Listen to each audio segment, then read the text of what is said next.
Hello दोस्तों, welcome to decode Indian. I hope आप सभी अच्छे हैं।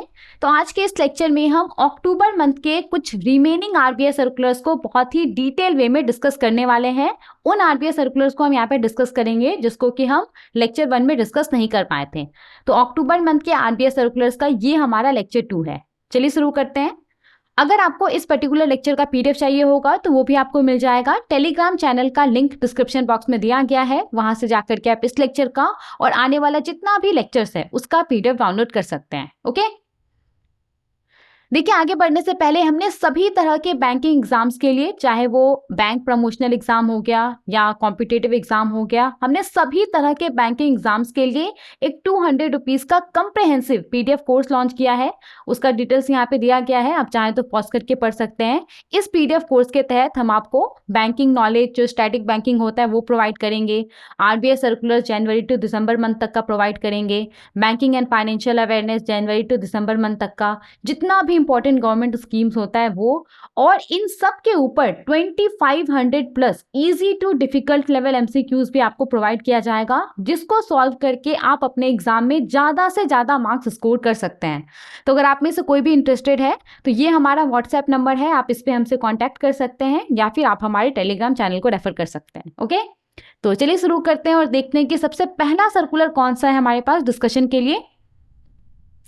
यहाँ पे हमारे पास जो सबसे पहला सर्कुलर है, ये सर्कुलर 7 अक्टूबर 2025 का है और ये सर्कुलर रिलेटेड है reserve bank integrated ombudsman scheme 2021 से, जिसको कि वाइडली RBIOS 2021 के नाम से जाना जाता है।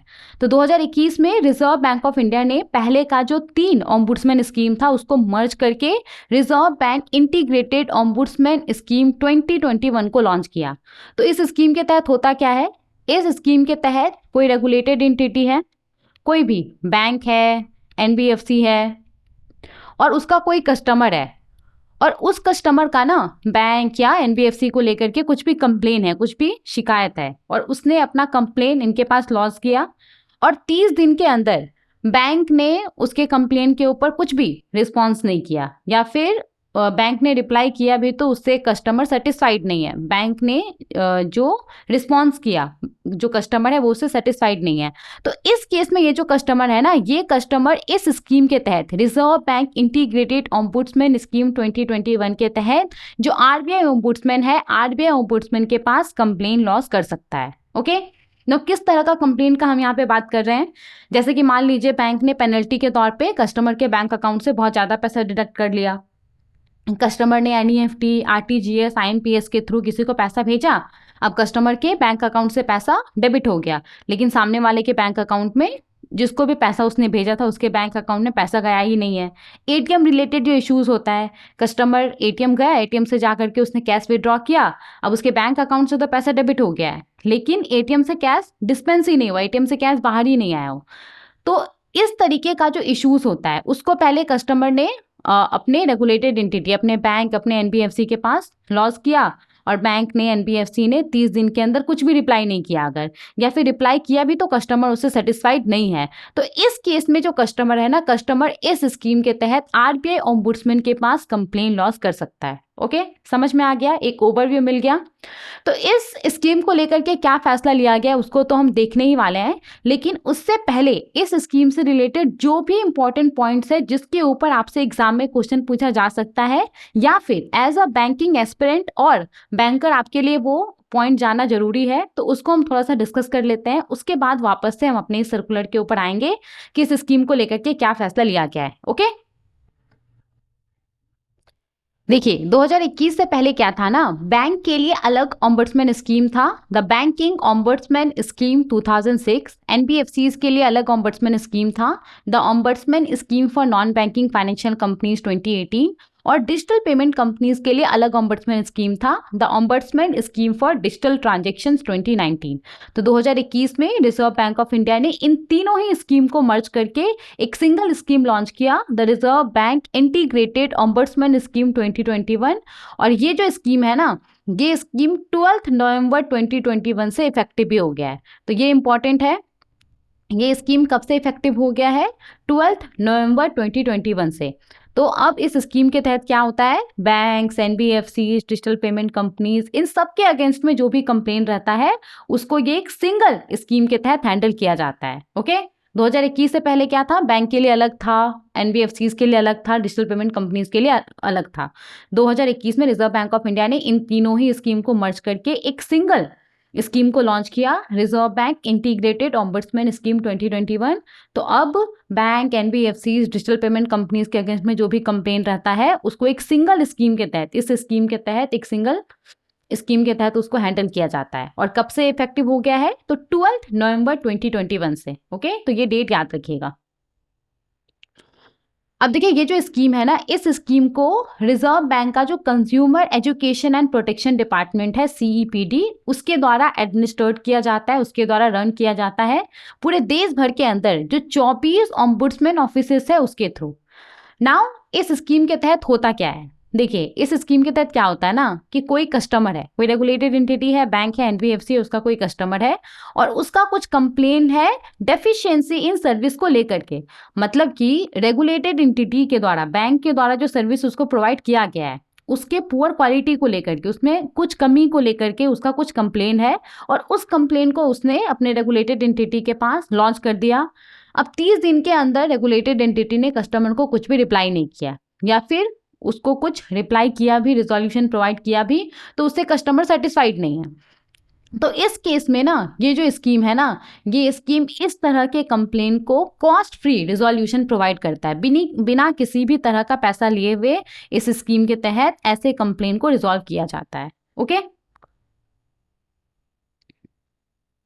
अब देखिए यहाँ पे तभी से हम ऑम्बड्समैन का बारे में बात कर रहे हैं, तो आखिर ये जो आरबीआई ऑम्बड्समैन है वो होते कौन है, तो who is an RBI ombudsman. देखिए आरबीआई ऑम्बड्समैन कौन होते हैं, ये रिजर्व बैंक ऑफ इंडिया के एक सीनियर ऑफिशियल होते हैं, एक वरिष्ठ अधिकारी होते हैं जिसको कि Reserve Bank of India appoint करता है। जो भी कस्टमर्स का, रेगुलेटेड एंटिटी का जो भी कस्टमर्स है उसका जो भी कंप्लेन रहता है डेफिशिएंसी इन सर्विस को लेकर के, वैसे कंप्लेन को रिजॉल्व करने के लिए रिजर्व बैंक ऑफ इंडिया अपने किसी सीनियर ऑफिशियल को, अपने किसी वरिष्ठ अधिकारी को आरबीआई ऑम्बड्समैन के तौर पे अपॉइंट करता है। नाउ देखिए यहाँ पे डेफिशिएंसी इन सर्विस का आखिर मतलब क्या है, तो कोई रेगुलेटेड एंटिटी है, कोई बैंक है, कोई एनबीएफसी है और उसके लिए लॉ के हिसाब से कुछ फाइनेंशियल सर्विसेज, कुछ भी दूसरा तरह का सर्विसेज प्रोवाइड करना नेसेसरी है, नियम के हिसाब से वो नेसेसरी है, या फिर ऐसे भी एज अ बैंक और एज अ एनबीएफसी उसके लिए वो सर्विस प्रोवाइड करना जरूरी है। तो अगर वैसे सर्विस में किसी तरह का शॉर्ट कमिंग होता है, किसी तरह का वैसे सर्विस में इनएडिकेसी होता है, मतलब कि अगर किसी तरह का गलती रहता है या फिर उसमें किसी तरह का डिले होता है या फिर उसका जो क्वालिटी रहता है वो सही नहीं रहता है, तो इसको क्या माना जाएगा, इसको डेफिशिएंसी इन सर्विस माना जाएगा। अब देखिए जरूरी नहीं है कि सिर्फ वैसे केस को ही डेफिशिएंसी इन सर्विस माना जाएगा जहां पे कस्टमर को कुछ सच में फाइनेंशियल लॉस हुआ है। इसमें फाइनेंशियल लॉस इन्वॉल्व हो भी सकता है और फाइनेंशियल लॉस इन्वॉल्व नहीं भी हो सकता है। ओके, अब जैसे मान लीजिए एटीएम रिलेटेड जो इशू था, इसमें जो कस्टमर है, कस्टमर के साथ क्या हुआ था, वो एटीएम गया, एटीएम से उसने पैसा निकालने का कोशिश किया, पैसा एटीएम से नहीं निकला, कैश डिस्पेंस नहीं हुआ, लेकिन उसके बैंक अकाउंट में दिखा रहा है कि जो कैश है वो डेबिट हो गया है, राइट। तो यहाँ पे जो फाइनेंशियल लॉस है वो हुआ है उसको, राइट। तो इस तरह का तो ये जो केस है ये तो डेफिशिएंसी इन सर्विस कहलाएगा ही। लेकिन अगर मान लीजिए कोई दूसरा तरह का केस है, मान लीजिए कि एनओसी रिलेटेड कुछ इशू है, बैंक को कुछ दिनों के अंदर एक टाइम पीरियड था, उस टाइम पीरियड के अंदर बैंक को कस्टमर को एनओसी प्रोवाइड कर देना था, लेकिन बैंक उस टाइम पीरियड के अंदर नहीं प्रोवाइड कर पाया है, तो यहाँ पे कुछ फाइनेंशियल लॉस नहीं हुआ, लेकिन उसके बावजूद भी क्योंकि बैंक ने अपना सर्विस अच्छे से प्रोवाइड नहीं किया है, poor quality of service provide किया है, तो इसको भी क्या माना जाएगा, डेफिशिएंसी इन सर्विस माना जाएगा। एम आई क्लियर, समझ में आ गया। तो आरबीआई ओम्बुड्समैन कौन होते हैं, ये रिजर्व बैंक ऑफ इंडिया के सीनियर ऑफिशियल होते हैं, वरिष्ठ अधिकारी होते हैं जिसको कि Reserve Bank of India appoint करता है। रेगुलेटेड एंटिटी का, बैंक का, एनबीएफसी का जो भी कस्टमर्स होता है उसका जो कंप्लेन रहता है डेफिशिएंसी इन सर्विस को लेकर के, पुअर क्वालिटी ऑफ सर्विस को लेकर के, उस कंप्लेन को रिजॉल्व करने के लिए यहाँ पे आरबीआई अपने किसी सीनियर ऑफिसर को, वरिष्ठ अधिकारी को आरबीआई ओम्बुड्समैन के तौर पे अपॉइंट करता है। ओके, समझ में आ गया। अब देखिए डेप्यूटी ओम्बुड्समैन कौन होते हैं, तो डेप्यूटी ऑम्बड्समैन के बारे में अगर हम बात करें तो ये भी रिजर्व बैंक ऑफ इंडिया के सीनियर ऑफिसर होते हैं, वरिष्ठ अधिकारी होते हैं, जिसको कि Reserve Bank of India appoint करता है। जो मेन आरबीआई ऑम्बड्समैन होते हैं उनको असिस्ट करने के लिए, उनको हेल्प करने के लिए, जो भी कंप्लेंट्स आता है इस स्कीम के तहत उसके रिजोल्यूशन में, और जो भी इस स्कीम के तहत रिस्पॉन्सिबिलिटीज सौंपा गया है उसको फुलफिल करने के लिए। ना देखिए यहाँ पे आरबीआई ऑम्बड्समैन के अपॉइंटमेंट और टेन्योर को लेकर के प्रोविजन है। तो सबसे पहले तो रिजर्व बैंक अपने एक या फिर एक से ज़्यादा ऑफिसर्स को आरबीआई ऑम्बड्समैन और डेप्यूटी ऑम्बड्समैन के तौर पे अपॉइंट कर सकता है, जो भी इस स्कीम के तहत रिस्पॉन्सिबिलिटीज़ है उसको फुलफिल करने के लिए। नाउ देखिए यहाँ पे एक बार में किसी भी ऑम्बड्समैन या फिर डेप्यूटी ऑम्बड्समैन को मैक्सिमम 3 साल के पीरियड के लिए ही अपॉइंट किया जा सकता है। ओके, तो this is very important. RBI ombudsman या फिर डेप्यूटी ऑम्बड्समैन को मैक्सिमम 3 साल के पीरियड के लिए ही अपॉइंट किया जा सकता है, उसके बाद उनको रीअपॉइंट किया जा सकता है, लेकिन एक बार में मैक्सिमम 3 साल के पीरियड के लिए ही अपॉइंट किया जा सकता है किसी भी आरबीआई ऑम्बड्समैन या फिर डेप्यूटी ऑम्बड्समैन को। ओके, अब देखिए यहाँ पे ये जो पूरा स्कीम है, इस स्कीम के तहत किस तरीके से कंप्लेंट को फाइल किया जाता है, कैसे उसको प्रोसेस किया जाता है, उसको लेकर के यहाँ पे प्रोविजन है। ओके, तो इस स्कीम के तहत ना जो भी कंप्लेंट फाइल किया जाता है उसको कैसे हैंडल किया जाता है, तो इस स्कीम के तहत जो भी कंप्लेंट फाइल किया जाता है उसको देश भर के अंदर जो 24 आरबीआई ऑम्बड्समैन ऑफिसेस है उसके थ्रू हैंडल किया जाता है, और जो centralised receipt and processing centre है उसके थ्रू हैंडल किया जाता है। ओके, अब देखिए यहाँ पे जो कंप्लेनेंट है ना वो इस स्कीम के तहत अगर चाहे तो ऑनलाइन कंप्लेंट फाइल कर सकता है, ईमेल के थ्रू वो कंप्लेंट फाइल कर सकता है, या फिर फिजिकल फॉर्म में वो अपना कंप्लेंट फाइल कर सकता है, लेटर या फिर पोस्ट के थ्रू वो अपना कंप्लेंट फाइल कर सकता है। तो जो भी कंप्लेनेंट है, कंप्लेनेंट किसी भी रेगुलेटेड एंटिटी के अगेंस्ट में उसका जो कंप्लेन है उसको वो 24/7 जो ऑनलाइन सीएमएस पोर्टल है, जो कंप्लेन मैनेजमेंट सिस्टम पोर्टल है, उसके ऊपर वो अपना कंप्लेन फाइल कर सकता है, या फिर वो अपना कंप्लेन ईमेल कर सकता है ये सीआरपीसी को, centralise receipt and processing centre को, या फिर फिजिकल फॉर्म में वो अपना कंप्लेन भेज सकता है centralise receipt and processing centre को। ओके, तो 3 विकल्प है उसके पास, या तो वो 24/7 जो ऑनलाइन सीएमएस पोर्टल है उसके ऊपर सिंपली जाकर के अपना कंप्लेन लॉन्च कर सकता है, या फिर वो ईमेल के थ्रू अपना कंप्लेन लॉन्च कर सकता है। ईमेल वो किसको भेजेगा, centralised receipt and processing centre को, या फिर फिजिकल फॉर्म में वो अपना कंप्लेन लॉन्च कर सकता है, लेटर के थ्रू, पोस्ट के थ्रू वो अपना कंप्लेन लॉन्च कर सकता है। ओके, नाउ देखिए यहाँ पे ये जो centralised receipt and processing centre है सीआरपीसी, इसको रिजर्व बैंक ऑफ इंडिया ने reserve Bank of India Chandigarh के अंदर सेटअप किया है। फिजिकल मोड में इस स्कीम के तहत जो कंप्लेंट्स आता है उसको रिसीव करने के लिए, लेटर के थ्रू, पोस्ट के थ्रू जो कंप्लेंट आता है उसको रिसीव करने के लिए। तो ये जो पूरा आपका सीआरपीसी है, centralised receipt and processing centre, ये करता क्या है, तो देखिए इसके पास जो भी कंप्लेन आता है ना, मेल के फॉर्म में इसके पास जो भी कंप्लेन आता है, लेटर या फिर पोस्ट के थ्रू इसके पास जो भी कंप्लेन आता है, तो उसको पहले ये चेक करता है, उसको ये प्रोसेस करता है, और फिर उन कंप्लेन को ये जो सीएमएस है आपका कंप्लेन मैनेजमेंट सिस्टम है उसके ऊपर अपलोड कर देता है, और उसके बाद फिर उन कंप्लेन को पूरे देश भर के अंदर जो आरबीआई ऑम्बड्समैन ऑफिसेस है, अलग अलग आरबीआई ऑम्बड्समैन ऑफिसेस को उन कंप्लेन को असाइन कर दिया जाता है, एलोकेट कर दिया जाता है। या फिर अगर वो जो कंप्लेन है, अगर वो कंप्लेन रिलेटेड नहीं है इस स्कीम से, तो उस कंप्लेन को फिर जो आपका consumer education and protection cell है उसको भेज दिया जाता है रिजोल्यूशन के लिए। ओके, तो यहाँ पे देखिए जो कंप्लेनेंट है, complainant directly online CMS portal के थ्रू अपना कंप्लेन लॉन्च कर सकता है। तो अगर वो डायरेक्टली ऑनलाइन सीएमएस पोर्टल के थ्रू अपना कंप्लेन लॉन्च करता है तो यहाँ पे फिर क्या होता है, कंप्लेन उसने लॉन्च करती है, और फिर उन कंप्लेन को ऑटोमेटिकली जो अलग अलग आरबीआई ऑम्बड्समैन है उसको एलोकेट कर दिया जाता है उस कंप्लेन को रजिस्टर करने के बाद। और अगर वो सीआरपीसी को मेल भेज करके अपना कंप्लेन लॉन्च करता है, या फिर लेटर या फिर पोस्ट के थ्रू वो अपना कंप्लेन लॉन्च करता है, तो सीआरपीसी क्या करता है, पहले उन कंप्लेन को चेक करता है, उसको प्रोसेस करता है, और फिर उसको वो सीएमएस पोर्टल के ऊपर अपलोड करता है, और फिर सीएमएस पोर्टल के ऊपर से जो भी अलग अलग आरबीआई ऑम्बड्समैन है उसके पास कंप्लेन भेजा जाता है, उसको एलोकेट किया जाता है रिजोल्यूशन के लिए, कंप्लेन को रिजॉल्व करने के लिए। Am I clear? देखिए यहाँ पे कहीं से भी आपसे क्वेश्चन पूछा जा सकता है, तो बहुत ध्यान से समझिएगा। मे बी आपसे क्वेश्चन सीआरपीसी को लेकर के पूछा जा सकता है कि इसको आरबीआई ने कहाँ पे सेटअप किया है। तो कहाँ पे इसको सेटअप किया आरबीआई ने? चंडीगढ़ में। आरबीआई चंडीगढ़ के अंदर इसको सेटअप किया गया है, ये आपसे पूछा जा सकता है। फुल फॉर्म आपसे पूछा जा सकता है। ओके, तो ये सब चीज़ ध्यान से समझिएगा। जो इंपॉर्टेंट है मैंने उसी को यहाँ पे ऐड किया है, क्योंकि काफ़ी लंबा स्कीम है। मैं चाहूँ तो इसको बहुत देर डिस्कस कर सकती हूँ, लेकिन जो जो इंपॉर्टेंट पॉइंट है जिसके ऊपर आपसे सवाल पूछा जा सकता है, मैंने कोशिश किया सिर्फ उन पॉइंट को ऐड करने का। ओके, नाउ देखिए यहाँ पे ये भी एक काफी इंपॉर्टेंट पॉइंट है, कंपनसेशन लिमिट्स अंडर आरबीआईओएस 2021। देखिए इस स्कीम के अंदर ना ऐसा नहीं है, आपका जो भी डिस्प्यूट है, जो भी कंप्लेंट है, डजेंट मैटर कि उसमें कितना पैसा इन्वॉल्व है, उस कंप्लेंट को आप आरबीआई ओम्बड्समैन के पास लॉज कर सकते हैं। डजेंट मैटर कि आपका जो कंप्लेन है उसमें 1 लाख रुपए इन्वॉल्व है, या फिर उसमें 2 लाख रुपए इन्वॉल्व है, या फिर उसमें 1 करोड़ रुपए इन्वॉल्व है। डजेंट मैटर कितना भी पैसा उसमें इन्वॉल्व हो, आप आरबीआई ओम्बड्समैन के पास अपने कंप्लेन को इस स्कीम के तहत लॉस कर सकते हैं।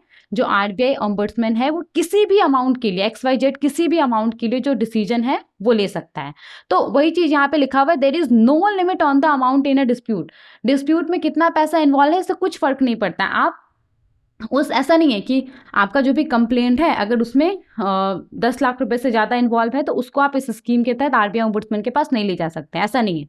डजेंट मैटर उसमें 1 लाख रुपए इन्वॉल्व है, 10 लाख रुपए इन्वॉल्व है, 1 करोड़ रुपए इन्वॉल्व है, आप उस स्कीम को आप उस कंप्लेंट को इस स्कीम के तहत आरबीआई ओम्बड्समैन के पास लॉस कर सकते हैं। जो आरबीआई ओम्बड्समैन है वो किसी भी अमाउंट के लिए जो डिसीजन है वो ले सकता है। ठीक है, हालांकि देखिए यहाँ पे अगर बैंक के गलती के वजह से आपको कुछ लॉस हुआ है, बैंक के गलती की वजह से जो कंप्लेनेंट है उसको कुछ लॉस हुआ है, उसको मान लीजिए कि कुछ फाइनेंशियल लॉस हुआ है, तो इस केस में जो आरबीआई ओम्बड्समैन है वो जो कंप्लेनेंट है उसको 20 लाख रुपए तक का, मैक्सिमम 20 लाख रुपए तक का इस स्कीम के तहत कंपनसेशन प्रोवाइड किया जा सकता है।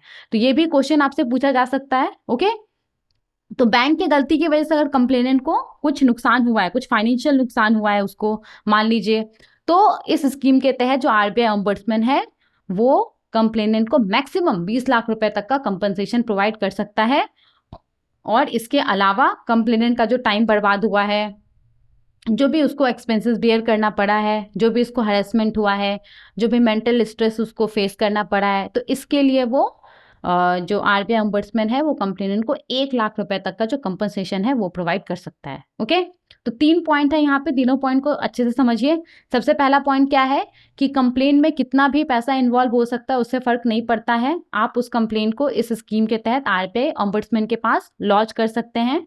इसके बाद आरबीआई ओम्बड्समैन इस स्कीम के तहत मैक्सिमम 20 लाख रुपए तक का कंपनसेशन प्रोवाइड कर सकता है इन केस बैंक का गलती हो। ओके, और इसके अलावा कंप्लेनेंट का जो भी टाइम बर्बाद हुआ है, जो भी उसको एक्सपेंसेस बियर करना पड़ा, जो भी उसको हरेसमेंट हुआ है, जो भी मेंटल स्ट्रेस उसको हुआ है, उसके लिए आरबीआई ओम्बड्समैन जो कंप्लेनेंट है उसको 1 लाख रुपए तक का कंपनसेशन प्रोवाइड कर सकता है। ठीक है, तो ये कुछ पॉइंट है, इसको मैंने आई होप अच्छे से समझा दिया है।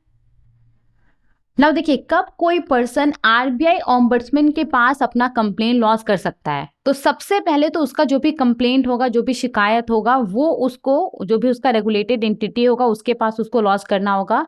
अगर उसका रेगुलेटेड एंटिटी जिस दिन कंप्लेन लॉस किया गया है उसके 30 दिन के अंदर अगर रेगुलेटेड एंटिटी ने कुछ भी रिस्पॉन्स नहीं दिया है, या फिर कस्टमर का जो कंप्लेंट है उसको रेगुलेटेड एंटिटी ने होली या फिर पार्टली पूरा कंप्लेंट को रिजेक्ट कर दिया है, या फिर उसके कुछ पार्ट को रिजेक्ट कर दिया है, या फिर रेगुलेटेड एंटिटी ने कस्टमर को जो रिप्लाई है वो दिया है, लेकिन जो कंप्लेनेंट है कंप्लेनेंट को रिप्लाई मिला है, रिस्पॉन्स मिला है, लेकिन उससे वो सेटिस्फाइड नहीं है। अब जैसे मान लीजिए एटीएम रिलेटेड इश्यूज था, एटीएम से जो कैश है वो डिस्पेंस नहीं हुआ, लेकिन उसके बैंक अकाउंट से पैसा डेबिट हो गया।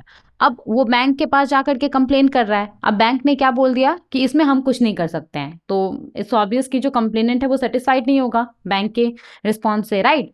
तो अगर 30 दिनों के अंदर बैंक ने कुछ रिस्पॉन्स नहीं किया, या फिर उसके कंप्लेंट को रिजेक्ट कर दिया, या फिर रिस्पॉन्स किया लेकिन कंप्लेनेंट बैंक के रिस्पॉन्स से, बैंक के रिजोल्यूशन से खुश नहीं है, सेटिस्फाइड नहीं है, तो सिर्फ इसी केस में जो कंप्लेनेंट है वो इस स्कीम के तहत reserve bank integrated ombudsman scheme 2021 के तहत अपना कंप्लेन लॉन्च कर सकता है। ओके, ऐसा नहीं हो सकता है कि आपके पास कुछ कंप्लेन है, कुछ आपका शिकायत है बैंक को लेकर के और आप डायरेक्ट आरबीआई ऑम्बुड्समैन के पास कंप्लेन लॉन्च करें, ऐसा नहीं हो सकता। उस केस में आपके कंप्लेन को एक्सेप्ट नहीं किया जाएगा।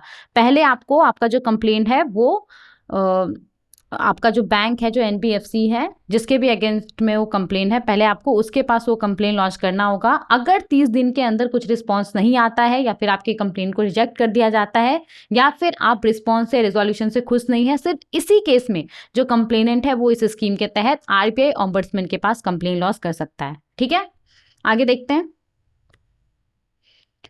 अब देखिए यहाँ पे अगर कोई कंप्लेनेंट है या फिर रेगुलेटेड एंटिटी है जो कि ऑम्बुड्समैन के डिसीजन से खुश नहीं है, कंप्लेनेंट को ऐसा लग रहा है कि उसके फेवर में डिसीजन नहीं आया है, या फिर रेगुलेटेड एंटिटी को, बैंक को, एनबीएफसी को लग रहा है कि उसके फेवर में डिसीजन नहीं आया है, तो जिस दिन आरबीआई ऑम्बुड्समैन का डिसीजन आया है उसके 30 दिन के अंदर उस डिसीजन को चैलेंज किया जा सकता है रिजर्व बैंक के अंदर जो अपीलेट अथॉरिटी है, जो भी हायर अथॉरिटी है उसके पास। ओके, नाउ इस चीज को यहाँ पे फिर से क्लेरिफाई किया गया है कि इस स्कीम के तहत कस्टमर जो भी कंप्लेन लॉन्च करेगा उसके लिए उसको किसी भी तरह का चार्ज या फिर फी नहीं देना पड़ेगा। ओके, तो देयर इज नो चार्ज और fee for a customer of the regulated entity for filing और for resolving complaint under the RBI IOS 2021। Okay, तो इस स्कीम के तहत कंप्लेन फाइल करने के लिए या फिर कंप्लेन के रिजोल्यूशन के लिए किसी भी तरह का चार्ज या फिर फी जो कस्टमर है उसको नहीं देना पड़ता है। समझ में आ गया?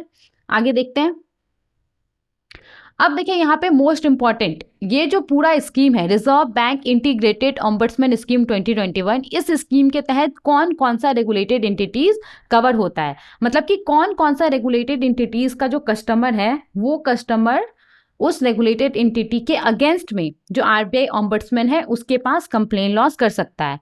तो यहाँ पे 4 तरह का रेगुलेटेड एंटिटी है। सबसे पहला है बैंक, दूसरा है एनबीएफसी जो कि of course reserve Bank of India के पास रजिस्टर्ड है, तीसरा है सिस्टम पार्टिसिपेंट और चौथा है क्रेडिट इंफॉर्मेशन कंपनी। ओके, तो इन चारों को हम देख लेते हैं।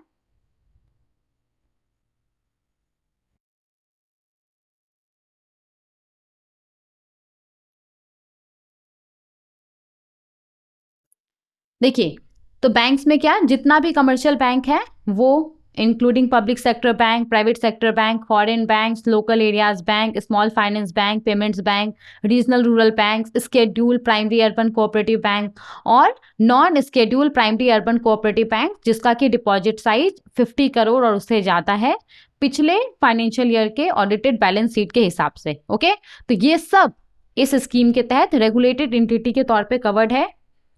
इसके बाद देखिए, जितना भी नॉन बैंकिंग फाइनेंशियल कंपनीज हैं, हाउसिंग फाइनेंस कंपनीज को छोड़ करके, जो कि ऑथराइज्ड है लोगों से डिपॉजिट एक्सेप्ट करने के लिए या फिर उसका कस्टमर इंटरफेस और उसका एसेट साइज 100 करोड़ और उससे ज़्यादा का है प्रीवियस फाइनेंशियल ईयर के ऑडिटेड बैलेंस शीट के हिसाब से, तो वो यहाँ पे कवर्ड रेगुलेटेड एंटिटी कहलाएगा, मतलब वो इस स्कीम के तहत कवर्ड होगा।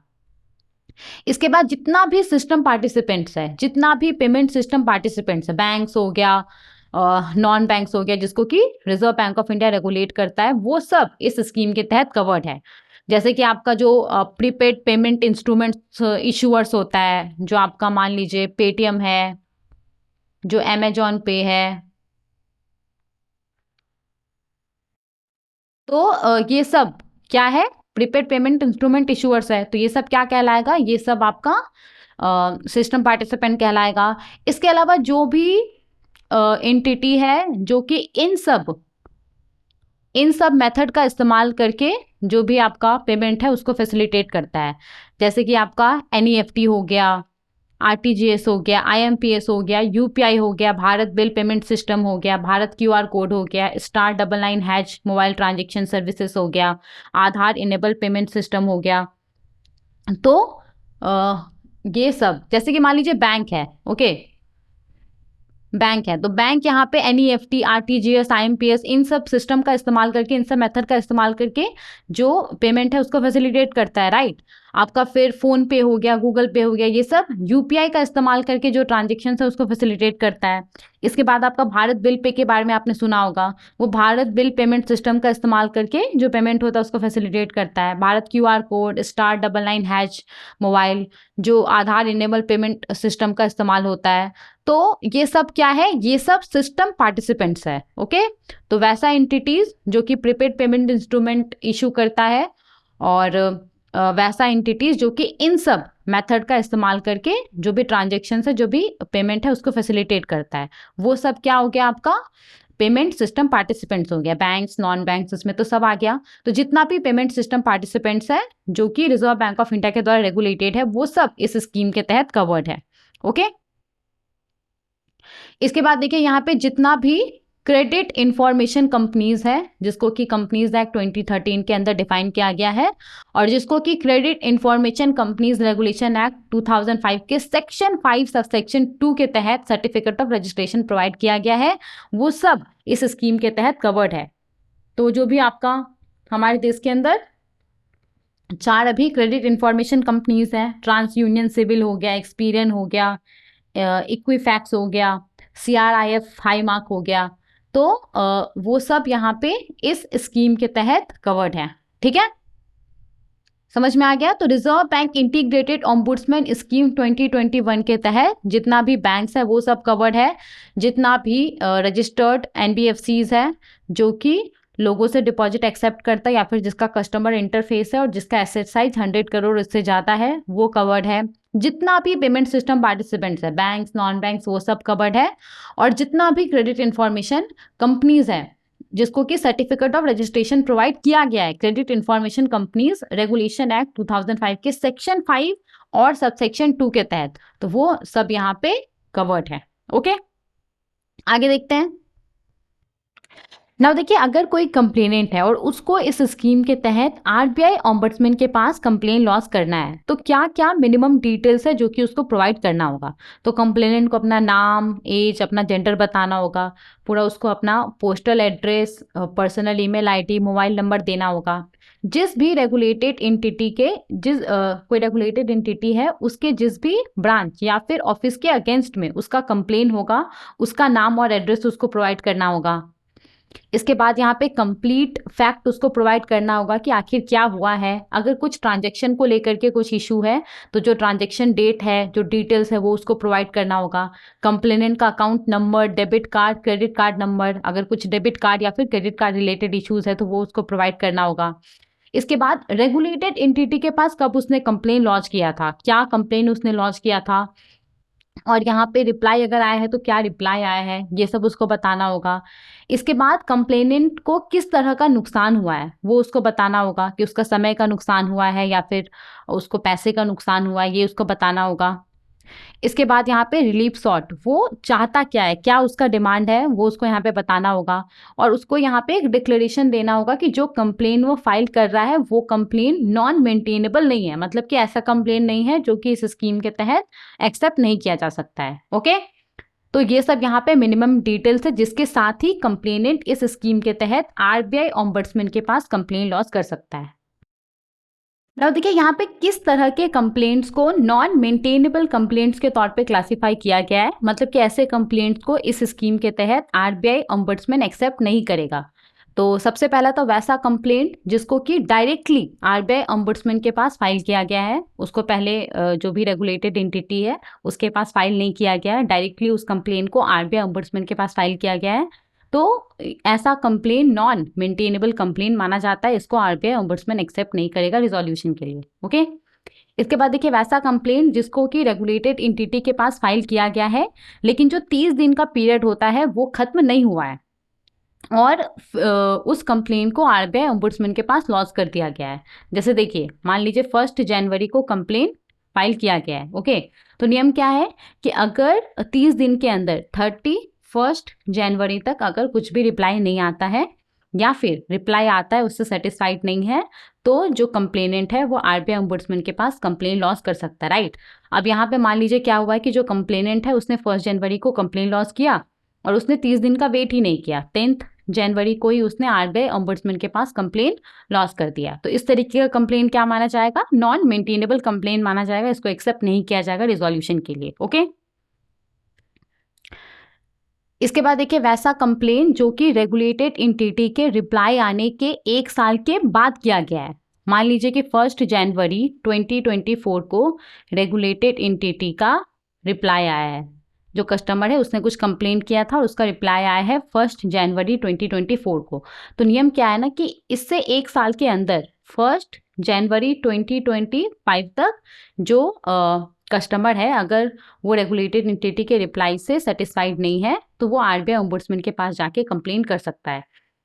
तो अब मान लीजिए कि जो कस्टमर है उसने 1 जनवरी 2025 के बाद आरबीआई ओम्बुड्समैन के पास जाकर के कंप्लेन किया कि वो रेगुलेटेड एंटिटी के रिप्लाई से सेटिस्फाइड नहीं है, तो उस कंप्लेन को क्या माना जाएगा? नॉन मेंटेनेबल कंप्लेन माना जाएगा।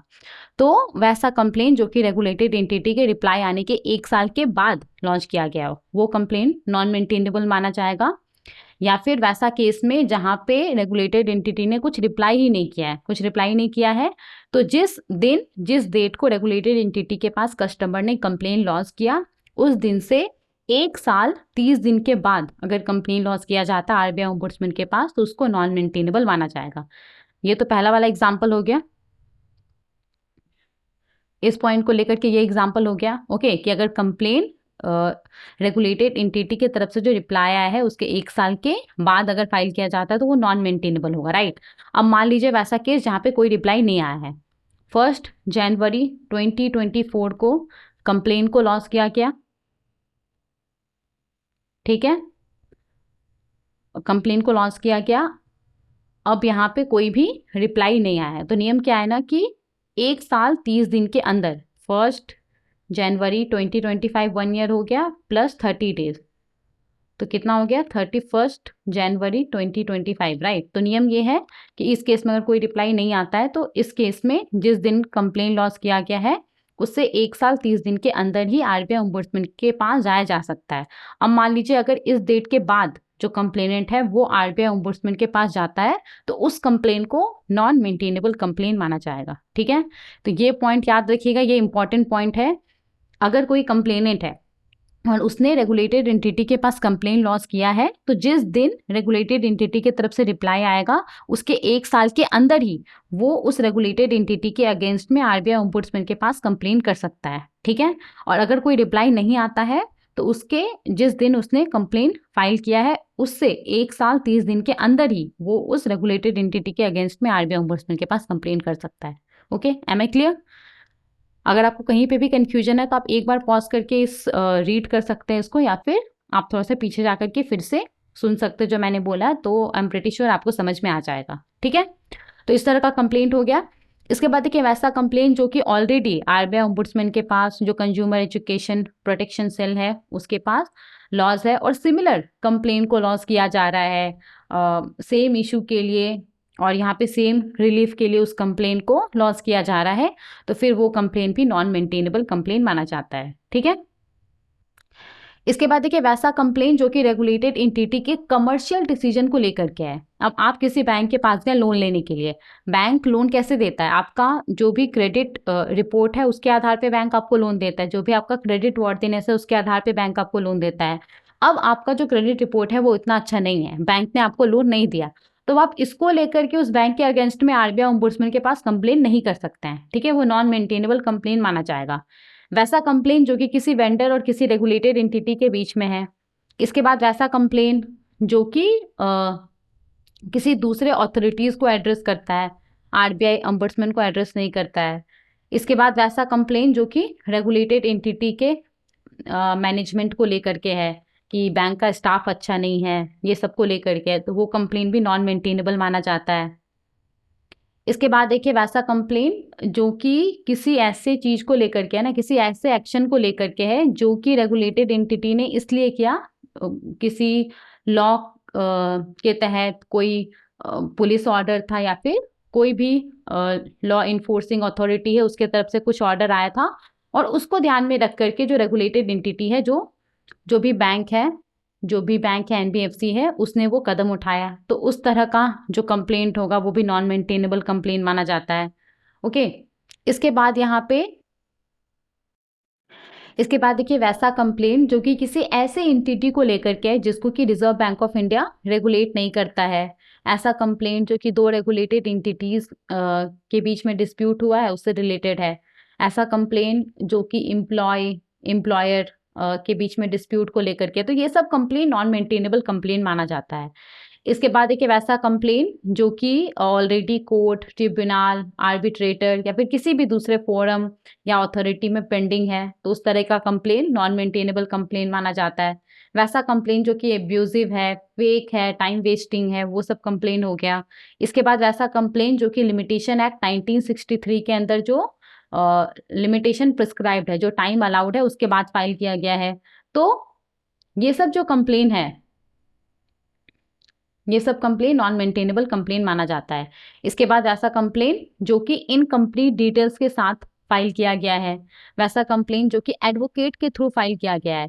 देखिए, कोई एडवोकेट अगर खुद कंप्लेनेंट है तो वो अगर कंप्लेन फाइल करता है तो वो उसको एक्सेप्ट किया जाएगा, लेकिन अगर कोई एडवोकेट है वो अपने किसी कस्टमर के बिहाफ पे जो कंप्लेंट है वो फाइल कर रहा है तो उसको नॉन मेंटेनेबल कंप्लेन माना जाएगा। ओके, इसके बाद वैसा कंप्लेंट जिसमें कि कुछ सजेशंस दिया जा रहा है, कुछ गाइडेंस मांगा जा रहा है, कुछ एक्सप्लेनेशन मांगा जा रहा है, तो ये सब जो कंप्लेंट है, ये सब कंप्लेंट क्या है, ये सब कंप्लेंट नॉन मेंटेनेबल कंप्लेंट है। इन सब कंप्लेंट को ये जो स्कीम है पूरा reserve bank integrated ombudsman scheme, इसके तहत एक्सेप्ट नहीं किया जाएगा। ठीक है,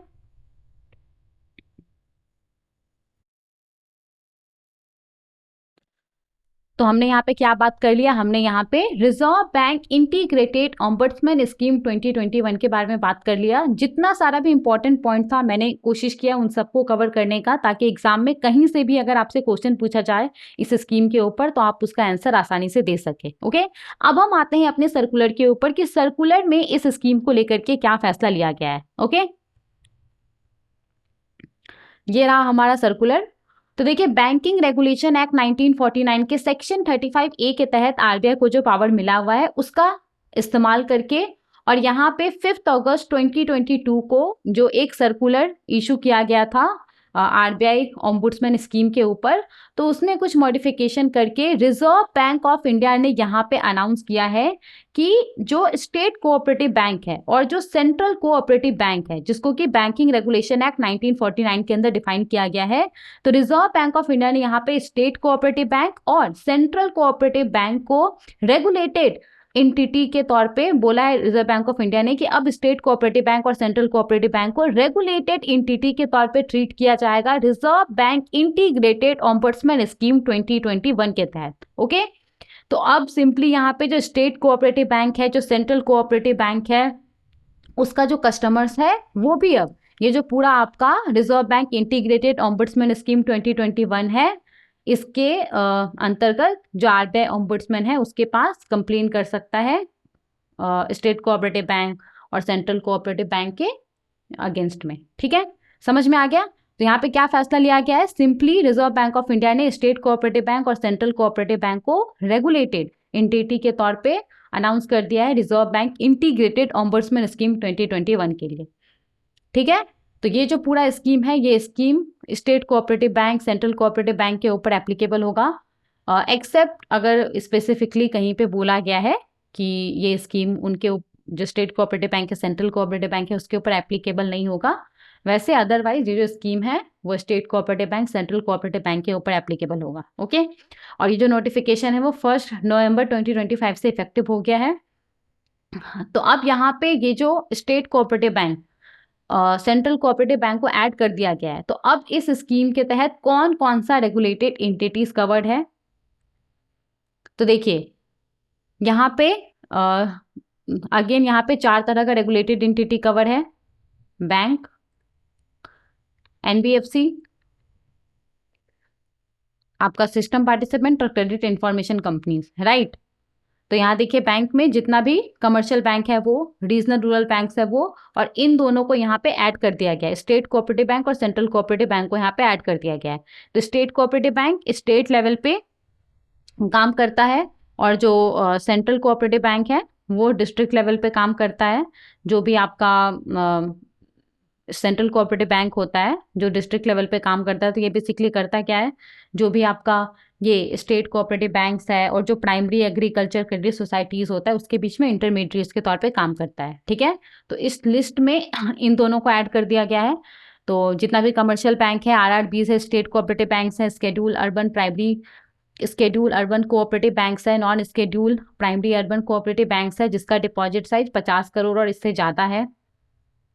इसके बाद जितना भी नॉन बैंकिंग फाइनेंशियल कंपनीज है, हाउसिंग फाइनेंस कंपनीज को छोड़ करके, जो कि ऑथराइज्ड है डिपॉजिट एक्सेप्ट करने के लिए या फिर जिसका कस्टमर इंटरफेस है और जिसका एसेट साइज 100 करोड़ और उससे ज़्यादा है, जितना भी सिस्टम पार्टिसिपेंट्स हैं और जितना भी क्रेडिट इंफॉर्मेशन कंपनीज है, तो ये सब क्या है, ये सब कवर्ड रेगुलेटेड एंटिटीज है इस स्कीम के तहत। ओके, तो यही पूरा फैसला लिया गया है। आई होप जितना सारा भी पॉइंट था वो आपको समझ में आ गया होगा। तो सिंपली इस स्कीम के तहत क्या किया गया है, इस स्कीम के तहत जो स्टेट कोऑपरेटिव बैंक्स होता है उसको, जो स्टेट कोऑपरेटिव बैंक्स होता है और जो आपका डिस्ट्रिक्ट सेंट्रल कोऑपरेटिव बैंक होता है, यहाँ पे क्या लिखा हुआ है, हाँ यहाँ पे सिर्फ सेंट्रल कोऑपरेटिव बैंक लिखा हुआ है, आप उसको डिस्ट्रिक्ट सेंट्रल कोऑपरेटिव बैंक भी बोल सकते हैं। तो इन दोनों को यहाँ पे ऐड कर दिया गया है, तो ये दोनों भी अब कवर्ड रेगुलेटेड एंटिटी है इस स्कीम के तहत। ओके, आई होप अच्छे से आपको समझ में आ गया होगा। चलिए आगे बढ़ते हैं और दूसरे सर्कुलर को देखते हैं।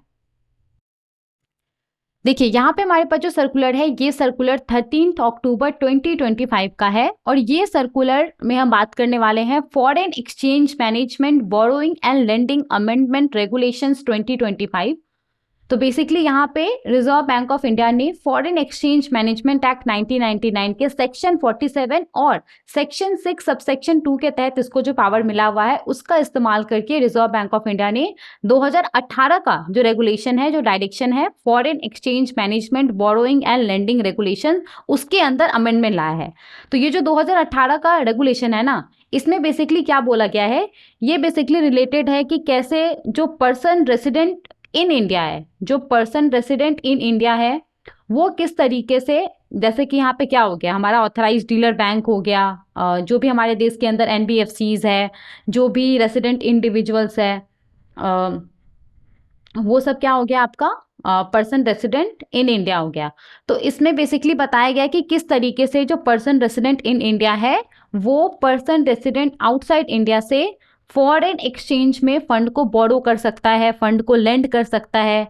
इसके बाद यहाँ पे बताया गया है कि पर्सन रेसिडेंट इन इंडिया कैसे इंडियन रुपीज में पर्सन रेसिडेंट आउटसाइड इंडिया से, भारत के बाहर का जो बैंक्स है, जो फाइनेंशियल इंस्टीट्यूशंस है, जो भी रिलेटिव है, उससे फंड बोरो कर सकता है, उसको फंड लेंड कर सकता है। तो इसको लेकर के बेसिकली यहाँ पे प्रोविजंस है। ओके, तो देखते हैं क्या अमेंडमेंट लाया गया है। देखिए सबसे पहले तो ये जो रेगुलेशन है इसको foreign exchange management borrowing and lending amendment regulations 2025 के नाम से जाना जाएगा। और ये कब से इफेक्टिव हो गया है, तो जिस डेट को गवर्नमेंट के ऑफिशियल गैजेट में ये जो रूल्स है इसको पब्लिश किया गया था 6 अक्टूबर 2025, उस डेट से ही ये इफेक्टिव हो गया है। अब यहाँ पे अमेंडमेंट कहाँ पे लाया गया उसको हम समझते हैं।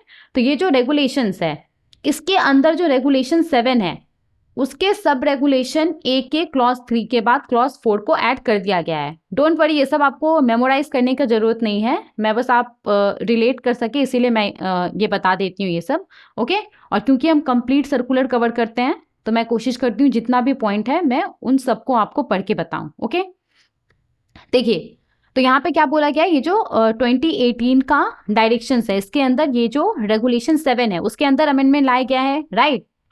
तो ये देखिए ये रेगुलेशन 7 है और इसमें बेसिकली क्या बोला गया है, जो पर्सन रेसिडेंट इन इंडिया है, भारत के अंदर जो ऑथराइज्ड डीलर बैंक है वो किस तरीके से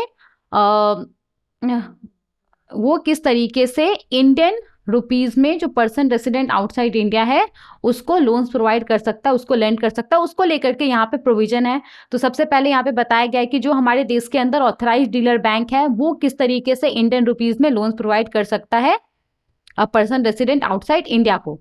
तो यहाँ पे देखिए भारत के अंदर कोई ऑथराइज्ड डीलर बैंक है, ओके, वो किसी NRI OCI कार्ड होल्डर को जो भी आपका नॉन रेसिडेंट इंडियंस है, जो ओवरसीज सिटीजन ऑफ इंडिया है, उसको यहाँ पे इंडियन रुपीज में लोन प्रोवाइड कर सकता है। जो भी इसका पर्सनल रिक्वायरमेंट है उसके लिए, इसके खुद के बिजनेस पर्पस के लिए, या फिर ये एनआरआई ओसीआई को भारत के अंदर कुछ घर खरीदना है मान लीजिए, या फिर कुछ व्हीकल खरीदना है, इसके लिए लोन प्रोवाइड कर सकता है। सभी पर्पसेस के लिए लोन प्रोवाइड कर सकता है जो भी इस ऑथराइज डीलर का जो बोर्ड ऑफ डायरेक्टर है उसने पर्पसेस को मतलब स्पेसिफाई किया हुआ है। प्रोवाइडेड कि यहाँ पे उस फंड का इस्तेमाल करके एनआरआई ओसीआई कुछ उस फंड का इस्तेमाल कुछ रिस्ट्रिक्टेड यूज के लिए नहीं कर रहा। ओके, तो भारत के अंदर जो ऑथराइज डीलर बैंक है वो एनआरआई ओसीआई होल्डर को इंडियन रुपीज में लोन प्रोवाइड कर सकता है। ओके, इसके बाद देखिए यहाँ पे भारत के अंदर जो ऑथराइज डीलर बैंक है वो अपने ओवरसीज ब्रांच को, भारत के बाहर इसका जो भी ब्रांच है, जो क्रॉसपोंडेंट बैंक है, भारत के बाहर का कोई बैंक है जिसके साथ इसका बिजनेस रिलेशन है, पार्टनरशिप है, या फिर ये जो ऑथराइज डीलर बैंक है ये कोई फॉरेन बैंक है और इसका हेड ऑफिस भारत के बाहर है, तो यहाँ पे ऑथराइज डीलर बैंक को परमिट किया गया है कि वो ऐसे overseas branch, correspondent, head office outside India को 5 बिलियन रुपीस तक का जो टेम्पोररी ओवरड्राफ्ट फैसिलिटी होता है वो प्रोवाइड कर सकता है। 500 करोड़ तक का जो टेम्पोररी ओवरड्राफ्ट फैसिलिटी होता है वो प्रोवाइड कर सकता है। ओके, इसके बाद भारत के अंदर जो ऑथराइज डीलर बैंक है वो यहाँ पे पर्सन रेसिडेंट आउटसाइड इंडिया को जो इंडियन गवर्नमेंट सिक्योरिटीज है उसमें ट्रांजेक्शन्स के लिए जो मार्जिन पेमेंट करना होता है, मार्जिन पेमेंट करने के लिए लोन प्रोवाइड कर सकता है। ठीक है, तो ये 3 यहाँ पे सिंपली क्लॉज है, बहुत ज़्यादा डिटेल में हम नहीं जा रहे हैं, थोड़ा सा मैंने आपको बता दिया ताकि आप रिलेट कर सके। तो यहाँ पे क्या किया गया ना, यहाँ पे ये जो चौथा क्लॉज है इसको ऐड कर दिया गया है। तो इसमें क्या बोला जा रहा है ये काफी इंपॉर्टेंट है और इसके ऊपर आपसे एग्जाम में क्वेश्चन पूछा जा सकता है, तो इसको ध्यान से समझिए। देखिए यहाँ पे क्या बोला जा रहा है कि भारत के अंदर कोई ऑथराइज डीलर बैंक है, एसबीआई है, एचडीएफसी बैंक है, बैंक ऑफ इंडिया है, कोई भी ऑथराइज डीलर बैंक है, वो पर्सन रेसिडेंट आउटसाइड इंडिया को जो कि भूटान, नेपाल या श्रीलंका का रेसिडेंट है या फिर वहां का बैंक है, उसको इंडियन रुपीज में लोन प्रोवाइड कर सकता है क्रॉस बॉर्डर ट्रेड ट्रांजेक्शन के लिए। तो सिंपली भारत का जो ऑथराइज डीलर बैंक है वो भूटान, नेपाल या श्रीलंका का जो रेसिडेंट है वहां का जो बैंक है उसको इंडियन रुपीज में लोन प्रोवाइड कर सकता है क्रॉस बॉर्डर ट्रेड ट्रांजेक्शन्स के लिए। मतलब कि दो देशों के बीच में जो भी गुड्स को, सर्विस को परचेज किया जाता है, उसको सेल किया जाता है, उसके लिए। ओके, एक एग्जांपल से समझते हैं कि यहाँ पे क्या बोला जा रहा है। देखिए, तो जैसे कि मान लीजिए कि नेपाल है, नेपाल के अंदर कोई ट्रेडर है और उसको ना किसी इंडियन कंपनी से उसको कुछ गुड्स परचेज करना है, लेकिन इसके पास अभी पैसा नहीं है। तो नए नियम के हिसाब से ना कोई ऑथराइज डीलर बैंक है, मान लीजिए एसबीआई है, तो एसबीआई इस ट्रेडर को इंडियन रुपीज में लोन प्रोवाइड कर सकता है। तो एसबीआई ने इसको लोन प्रोवाइड कर दिया, अब ये इस पैसे का इस्तेमाल करके इस इंडियन कंपनी से गुड्स परचेज कर लेगा। तो वही यहाँ पे बोला जा रहा है कि जो ऑथराइज डीलर बैंक है उसको अलाउ कर दिया गया है कि वो भूटान, नेपाल और श्रीलंका के अंदर जो रेसिडेंट है वहां का जो बैंक है उसको इंडियन रुपीज में लोन प्रोवाइड कर सकता है। किस चीज के लिए? क्रॉस बॉर्डर ट्रेड ट्रांजेक्शन्स के लिए। ओके, समझ में आ गया क्या यहाँ पे बोला जा रहा है? ये देख लिया हमने। तो यही पूरा सर्कुलर था। तो ये जो foreign exchange management borrowing and lending regulations 2018 है, इसके अंदर ये अमेंडमेंट लाया गया। ऑथराइज्ड डीलर बैंक को अलाउ कर दिया गया है कि वो इंडियन रुपीज में लोन प्रोवाइड कर सकता है भूटान, नेपाल और श्रीलंका के अंदर जो रेसिडेंट है वहां का जो बैंक है उसको। किस चीज के लिए? तो क्रॉस बॉर्डर ट्रेड ट्रांजेक्शन्स के लिए। ओके, आगे बढ़ता है, नेक्स्ट सर्कुलर को देखते हैं। देखिए यहाँ पे हमारे पास जो सर्कुलर है ये सर्कुलर भी 13 अक्टूबर 2025 का है और यहाँ पे हम बात करने वाले हैं foreign exchange management foreign currency accounts by a person resident in India 7th amendment regulations 2025 के बारे में। तो बेसिकली 2015 का जो डायरेक्शंस है foreign exchange management foreign currency accounts by a person resident in India regulations 2025, उसके अंदर रिजर्व बैंक ऑफ इंडिया ने अमेंडमेंट लाया है, कुछ मॉडिफिकेशन लाया है। तो यहाँ पे बेसिकली ये 7th अमेंडमेंट है, मतलब कि जब से ये जो रेगुलेशन है इसको लॉन्च किया गया है ये 7th टाइम है जब ये अमेंडमेंट लाया गया है। तो जो 2015 का रेगुलेशन है ना, इसमें बेसिकली बताया गया है कि किस तरीके से जो पर्सन रेसिडेंट इन इंडिया है, मतलब कि जो भी आपका रेसिडेंट इंडिविजुअल्स है, जो हमारे देश के अंदर एक्सपोर्टर्स है, जो फर्म्स है, जो कंपनीज है, वो किस तरीके से फॉरेन करेंसी अकाउंट ओपन कर सकता है, उसके अंदर जो फॉरेन करेंसी होता है, जैसे कि आपका डॉलर हो गया, यूरो हो गया, येन हो गया, उसको वो मेंटेन कर सकता है। तो और किस अमाउंट तक इस तरह के अकाउंट में कितने अमाउंट तक का फॉरेन करेंसी होल्ड किया जा सकता है, तो इसको लेकर के पूरा प्रोविजन है इसके अंदर, foreign exchange management foreign currency accounts by a person resident in India regulations 2025। क्या इसके अंदर बताया गया है, किस चीज को लेकर के प्रोविजन है कि कैसे person resident in India, resident individuals, exporters, companies किस तरीके से फॉरेन करेंसी अकाउंट ओपन कर सकता है, उसमें फॉरेन करेंसी होल्ड कर सकता है, उसको मेंटेन कर सकता है, और किस लिमिट तक फॉरेन करेंसी होल्ड कर सकता है। ओके, देखते हैं क्या अमेंडमेंट लाया गया है। तो अगेन यहाँ पे ये जो आपका रेगुलेशन है, इसको foreign exchange management foreign currency accounts by a person resident in India 7th amendment regulations 2025 के नाम से जाना जाएगा। और ये कब से इफेक्टिव हो गया है, तो जो ऑफिशियल गैजेट में जिस दिन ये जो रूल्स है इसको पब्लिश किया गया था उस डेट से ही इफेक्टिव हो गया है। ओके, नाउ देखिए यहाँ पे क्या क्या अमेंडमेंट लाया गया है। तो सबसे पहले वो जो डायरेक्शन है, डायरेक्शन के अंदर जो रेगुलेशन 2 है, तो आप देखते होंगे कि जनरली जो रेगुलेशन 2 होता है या एक्ट के अंदर जो सेक्शन 2 होता है उसमें डेफिनेशंस होता है, राइट। तो यहाँ पे जो रेगुलेशन 2 है ना, उसमें क्लॉज 3 के बाद ये क्लॉज 3A ऐड कर दिया गया है। तो बेसिकली इसमें इंटरनेशनल फाइनेंशियल सर्विसेज सेंटर का डेफिनेशन ऐड कर दिया गया है। देखिए यहाँ पे ये जो डायरेक्शन है, कब का डायरेक्शन है, 2015 या 18, हाँ 2015 का। तो 2015 का डायरेक्शन है, इसमें ये रेगुलेशन 2 है डेफिनेशन का। इसमें एक्ट को डिफाइन किया गया, ऑथराइज डीलर को डिफाइन किया गया है, फॉरेन करेंसी अकाउंट को इसमें डिफाइन किया गया है कि फॉरेन करेंसी अकाउंट क्या है। तो ऐसा अकाउंट जिसमें इंडिया, नेपाल या भूटान के करेंसी को छोड़ करके दूसरे देश का करेंसी को होल्ड किया जा रहा है, मेंटेन किया जा रहा है, वो क्या है, फॉरेन करेंसी अकाउंट है। तो यहाँ पे ये देखिए क्लॉज 3 है, क्लॉज 3A को ऐड कर दिया गया, इंटरनेशनल फाइनेंशियल सर्विसेज सेंटर को यहाँ पे ऐड कर दिया गया, इसके डेफिनेशन को यहाँ पे ऐड कर दिया गया है। तो सबसे पहले तो इंटरनेशनल फाइनेंशियल सर्विसेज सेंटर होता क्या है उसको हम देख लेते हैं। वैसे तो बहुत बार हम इसको डिस्कस कर चुके हैं, लेकिन ये सर्कुलर को समझने के लिए, इसमें जो डिसीजन लिया गया उसको समझने के लिए आपको ये पता होना चाहिए कि IFSC होता क्या है, कैसे ये काम करता है। थोड़ा सा इसको हम देख लेते हैं। देखिए, international financial services centre IFSC ये है क्या, तो ये एक स्पेशलाइज्ड डेजिग्नेटेड एरिया होता है स्पेशल इकोनॉमिक जोन के अंदर। अब इस एरिया को डेवलप किया जाता है ना, ताकि इस एरिया को ग्लोबल लेवल पे एक फाइनेंशियल हब बनाया जा सके, और यहाँ पे दुनिया भर का अलग अलग देश का जो अलग अलग फाइनेंशियल इंस्टीट्यूशंस है वो यहाँ पे आ सके, अपना यूनिट, अपना ब्रांच, अपना सब्सिडी सेटअप कर सके, और यहाँ से फिर दुनिया भर के लोगों को अलग अलग तरह का जो फाइनेंशियल सर्विसेज होता है, जैसे कि corporate banking, insurance, investment end fund management, trading of securities, ये सब प्रोवाइड किया जा सके। ओके, तो अभी हमारे देश के अंदर पहला और एकमात्र IFSC है विच इज गिफ्ट IFSC, जो कि पहला और एकमात्र इंटरनेशनल फाइनेंशियल सर्विसेज सेंटर है। और ये कहाँ पे है, ये है आपका गांधीनगर गुजरात में। ओके, अब देखिए वैसे तो हमारे देश का जो पहला और एकमात्र IFSC है, गिफ्ट IFSC, वो कहाँ पे है, गांधीनगर गुजरात में। अब गांधीनगर गुजरात तो भारत के अंदर है, राइट। लेकिन ना लीगली ये जो IFSC है ना, IFSC को लीगली भारत से अलग जुरिस्डिक्शन के तौर पे ट्रीट किया जाता है।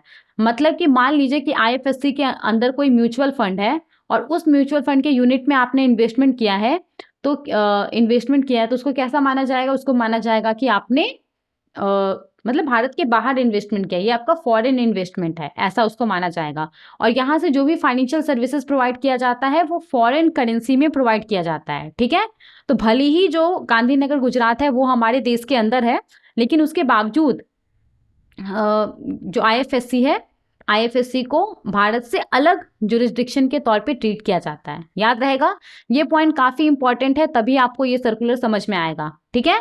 तो भले ही जो IFSC है वो भारत के अंदर है, गांधीनगर गुजरात में है, लेकिन उसके बावजूद भी इसको भारत से सेपरेट जुरिस्डिक्शन के तौर पे ट्रीट किया जाता है। ओके, नाउ देखिए इस पॉइंट से आपसे क्वेश्चन पूछा जा सकता है। तो IFSC को जो सेटअप करने का पावर है वो सेंट्रल गवर्नमेंट के पास है, केंद्र सरकार के पास है। स्पेशल इकोनॉमिक जोन्स एक्ट 2005 के सेक्शन 18 के तहत केंद्र सरकार IFSC को सेटअप कर सकता है। ओके, नाउ देखिए यहाँ पे आईएफएससी को रेगुलेट करने के लिए आईएफएससीए है, international financial services centre authority. तो इसको 27 अप्रैल 2020 को एस्टैब्लिश किया गया था international financial services centre authority act 2019 के तहत, और इसका हेडक्वार्टर भी गिफ्ट सिटी गांधीनगर गुजरात में है। अब ये है क्या, तो ये एक यूनिफाइड अथॉरिटी है, एक सिंगल अथॉरिटी है जो कि आईएफएससी के अंदर जितना सारा भी फाइनेंशियल प्रोडक्ट है, जो भी फाइनेंशियल सर्विसेज है, जो भी फाइनेंशियल इंस्टीट्यूशंस है, उन सबको रेगुलेट करता है। पहले क्या था ना, जब इसको सेटअप नहीं किया गया था तो उसके पहले क्या होता था ना कि जो डोमेस्टिक फाइनेंशियल रेगुलेटर है जैसे आरबीआई, अब आईएफएससी है, आईएफएससी के अंदर कोई बैंक है, ओके, तो बैंक को आरबीआई रेगुलेट करता था। कोई स्टॉक एक्सचेंज है उसको सेबी रेगुलेट करता था। कोई आपका पेंशन फंड है उसको पीएफआरडीआई रेगुलेट करता था। कोई इंश्योरेंस कंपनी है उसको आईआरडीएआई रेगुलेट करता था, ऐसा था। लेकिन 2020 में आईएफएससीए को सेटअप किया गया, तो अब आईएफएससी के अंदर जितना सारा भी फाइनेंशियल प्रोडक्ट यहाँ से प्रोवाइड किया जाता है, जो भी फाइनेंशियल सर्विसेज यहाँ से प्रोवाइड किया जाता है, जो भी फाइनेंशियल इंस्टीट्यूशंस है, उन सब के डेवलपमेंट और रेगुलेशन के लिए ये एक यूनिफाइड अथॉरिटी, एक सिंगल अथॉरिटी है। याद रहेगा, समझ में आ गया। आते हैं सर्कुलर के ऊपर कि सर्कुलर में क्या बोला जा रहा है। देखिए, तो यहाँ पे जो आपका डायरेक्शन है उसके अंदर जो डेफिनेशन है उसमें आईएफएससी के डेफिनेशन को ऐड कर दिया गया है। आईएफएससी समझ में आ गया क्या हो गया, क्या होता है। तो यहाँ पे आईएफएससी के डेफिनेशन को ऐड कर दिया गया है, और यहाँ पे क्या बोला जा रहा है कि आईएफएससी का जो मतलब होगा वो क्या होगा, तो international financial services centre act 2019 के सेक्शन 3 क्लॉज जी में जो डिफाइन किया गया है आईएफएससी का मतलब, वही मतलब यहाँ पे होगा। मतलब इस एक्ट के अंदर जहां जहां आईएफएससी मेंशन होगा वहां पे उसका मतलब इसी को कंसीडर किया जाएगा। तो जो फर्स्ट अमेंडमेंट है वो क्या है, फर्स्ट अमेंडमेंट क्या है, यहाँ पे आईएफएससी के डेफिनेशन को ऐड कर दिया गया है, आईएफएससी के डेफिनेशन को ऐड कर दिया गया है। ओके, सेकेंड अमेंडमेंट देखते हैं। देखिए, अब यहाँ पे ये जो डायरेक्शंस है इसके रेगुलेशन 5 के अंदर अमेंडमेंट लाया गया है, और अमेंडेड प्रोविजन के हिसाब से बोला गया है कि कोई पर्सन रेसिडेंट इन इंडिया है, मतलब यहाँ पे पर्सन रेसिडेंट इन इंडिया का मतलब है कोई एक्सपोर्टर। तो कोई एक्सपोर्टर है, एक्सपोर्टर जो भी एक्सपोर्ट करता है गुड्स का या फिर सर्विसेज का, तो उसके लिए जो भी उसको पैसा मिलेगा, जाहिर सा बात है वो कुछ गुड्स या फिर सर्विस एक्सपोर्ट करेगा तो उसके बदले में वो पैसा लेगा, राइट। तो उसको जो भी पैसा मिलेगा वो पैसा रिसीव करने के लिए जो एडवांस पेमेंट होता है वो रिसीव करने के लिए person resident in India, exporter जो है वो भारत के बाहर किसी बैंक के पास फॉरेन करेंसी अकाउंट ओपन कर सकता है, उसमें फॉरेन करेंसी होल्ड कर सकता है, उसको मेंटेन कर सकता है। तो कोई एक्सपोर्टर है, एक्सपोर्टर भारत के बाहर किसी बैंक के पास, मान लीजिए यूएसए है, यूएसए के अंदर कोई बैंक है, इस बैंक के पास अपना एक फॉरेन करेंसी अकाउंट मेंटेन कर सकता है और इसमें फॉरेन करेंसी अकाउंट ओपन कर सकता है, इसमें जो फॉरेन करेंसी है वो होल्ड कर सकता है और उसको मेंटेन कर सकता है। किस चीज के लिए, तो जो भी ये गुड्स को सर्विसेज को एक्सपोर्ट करेगा तो उसके लिए जो भी उसको पैसा मिलेगा उस पैसे को रिसीव करने के लिए। तो मान लीजिए कि ये एक्सपोर्टर है और इसने ना यूएसए के अंदर किसी बायर को मान लीजिए कुछ मेडिसिन सेल किया, तो इसके बदले में इसको जो पैसा मिलेगा, ये पैसा ये जो यूएसए का बायर है, यूएसए का बायर डायरेक्टली ये जो फॉरेन करेंसी अकाउंट है इस एक्सपोर्टर का यूएसए के अंदर किसी बैंक के पास उसमें दे देगा, ठीक है। तो यहाँ पे इसको रिसीव करने के लिए वो ऐसा कर सकता है। समझ में आ गया। तो भारत के अंदर कोई एक्सपोर्टर है वो भारत के बाहर किसी बैंक के पास अपना फॉरेन करेंसी अकाउंट ओपन कर सकता है, जो भी वो एक्सपोर्ट करेगा उसके लिए जो भी पैसा होगा वो पैसा को रिसीव करने के लिए, ठीक है। यहाँ तक समझ में आ गया, ठीक है। अब देखिए यहाँ पे क्या बोला जा रहा है कि ये जो अकाउंट है, ये जो हमारा एक्सपोर्टर है हमारे देश का, उसका जो फॉरेन करेंसी अकाउंट है यूएसए के अंदर बैंक के पास, तो इसमें जो भी पैसा होगा उस पैसे का इस्तेमाल वो किस किस चीज के लिए कर सकता है। तो उस पैसे का इस्तेमाल वो उसको भारत के अंदर कुछ इंपोर्ट करना है उसके लिए वो कर सकता है इस पैसे का इस्तेमाल, या फिर अगर उसको कुछ इंपोर्ट नहीं करना है तो जो भी अनयूज्ड करेंसी है वो उसको भारत के अंदर एक टाइम फ्रेम दिया गया है, उस टाइम फ्रेम के अंदर उसको वो पैसा भारत के अंदर लेके आ जाना है, ठीक है। अब ये टाइम फ्रेम क्या है, देखिए देखिए अगर जो हमारे देश का एक्सपोर्टर है अगर उसका जो फॉरेन करेंसी अकाउंट है वो अगर इंटरनेशनल फाइनेंशियल सर्विसेज सेंटर के अंदर अगर कोई बैंक है और उस बैंक के पास उसका वो फॉरेन करेंसी अकाउंट है ना, तो इस केस में इस अकाउंट में जो भी अनयूज्ड फॉरेन करेंसी रहेगा वो उसको जिस डेट को भी उसको एक्सपोर्ट का पैसा मिलेगा, जिस डेट को भी उसको पैसा मिलेगा उस डेट से उसको 3 महीने के अंत तक वो पैसा भारत के अंदर लेके आ जाना है। डोंट वरी, इसको हम अच्छे से समझेंगे। अभी बस मैं आपको ये एक्सप्लेन कर दे रही हूँ, एक एग्जांपल से अच्छे से समझेंगे तो क्लियर हो जाएगा। ठीक है, तो समझ में आ गया। तो कोई एक्सपोर्टर है, उस एक्सपोर्टर का अगर इंटरनेशनल फाइनेंशियल सर्विसेज सेंटर के अंदर किसी बैंक के पास फॉरेन करेंसी अकाउंट है, तो इस केस में इस फॉरेन करेंसी अकाउंट में उसको एक्सपोर्ट के लिए जो भी पैसा मिलेगा, तो जिस डेट को उसको पैसा मिलेगा उसके 3 महीने के अंत तक उसको पैसा भारत के अंदर लेके आ जाना है। और अगर उसका फॉरेन करेंसी अकाउंट किसी दूसरे जुरिस्डिक्शन में, यूएसए के अंदर है या फिर दुबई के अंदर है, तो इस केस में जिस डेट को उसके पास पैसा आएगा उस अकाउंट में, उसके नेक्स्ट मंथ के अंत तक उसको पैसा भारत के अंदर लेके आ जाना है। ओके, इसको हम एक एग्जांपल से समझते हैं अच्छे से। देखिए यहाँ पे क्या बोला जा रहा है। मान लीजिए कि एक कंपनी है, सपोज XYZ कंपनी है और ये एक्सपोर्टर है, ठीक है, और इसने ना किसी देश को, मान लीजिए कि दुबई का ना एक बायर है और इसने कुछ गुड्स सेल कर दिया। ये कौन है? ये हमारे देश का एक्सपोर्टर है। ओके, अब देखिए यहाँ पे ये जो हमारा एक्सपोर्टर है ना, एक्सपोर्टर का IFSC के अंदर IFSC है, IFSC के अंदर उसका एक फॉरेन करेंसी अकाउंट है। ओके, फॉरेन करेंसी अकाउंट है, ठीक है।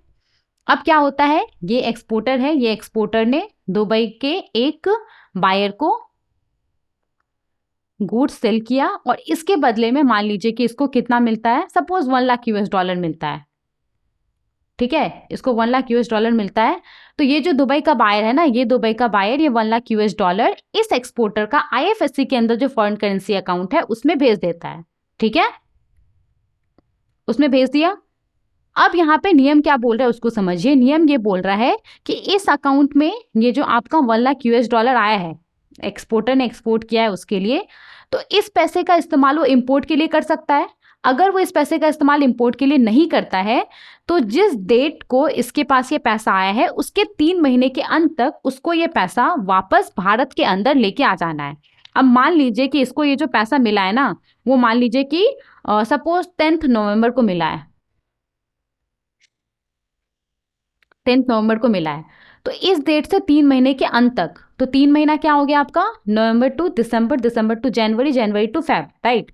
तो यहाँ पे फेब हो गया 3 मंथ, तो 3 महीने के अंत तक, तो 28 फरवरी तक उसको ये जो $1 लाख है, ये $1 लाख भारत के अंदर लेके आ जाना है।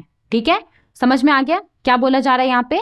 अब देखिए ये सेम एक्सपोर्टर है और इस एक्सपोर्टर का ना यूएसए के अंदर एक बैंक के पास फॉरेन करेंसी अकाउंट है। ओके, और इस एक्सपोर्टर ने मान लीजिए कि यूएसए के किसी बायर को, मान लीजिए कि ये जो XYZ है, इसने यूएसए के किसी बायर को कुछ गुड्स सेल किया और इसके बदले में इसको $50,000 मिला है। ठीक है, तो ये जो यूएसए का बायर है, ये यूएसए का बायर क्या करेगा, डायरेक्टली ये जो यूएसए के बैंक के पास इस एक्सपोर्टर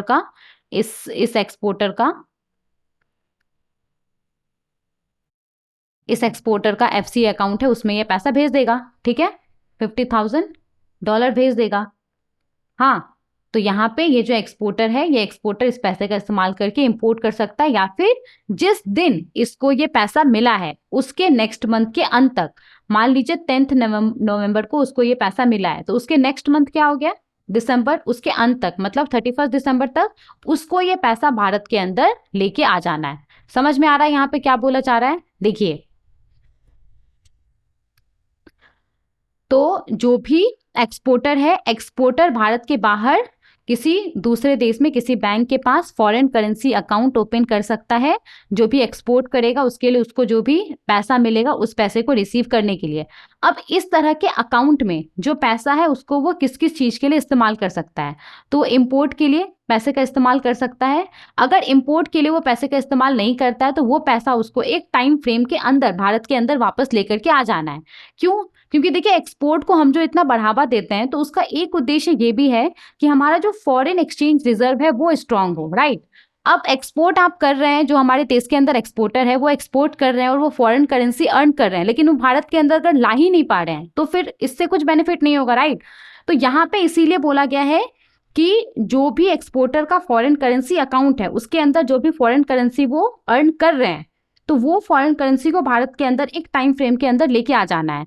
तो अगर एक्सपोर्टर का जो फॉरेन करेंसी अकाउंट है वो आईएफएससी के अंदर किसी बैंक के पास है, क्योंकि आईएफएससी को भारत से सेपरेट जुरिस्डिक्शन के तौर पे ट्रीट किया जाता है, तो अगर आईएफएससी के अंदर एक्सपोर्टर का फॉरेन करेंसी अकाउंट है तो ऐसा माना जाएगा कि जो एक्सपोर्टर है उसका भारत के बाहर किसी बैंक के पास फॉरेन करेंसी अकाउंट है। तो कोई एक्सपोर्टर है और उसका आईएफएससी के अंदर किसी बैंक के पास फॉरेन करेंसी अकाउंट है, तो इस अकाउंट में जो भी फॉरेन करेंसी आएगा, तो जिस डेट को फॉरेन करेंसी आएगा उस डेट से 3 महीने के अंत तक वो पैसा भारत के अंदर आ जाना चाहिए। ठीक है, यहाँ पे थोड़ा ज़्यादा टाइम दिया गया है, लेकिन और किसी दूसरे जुरिस्डिक्शन में एक्सपोर्टर का जो फॉरेन करेंसी अकाउंट रहेगा उसमें एक्सपोर्ट का जो भी पैसा आएगा वो पैसा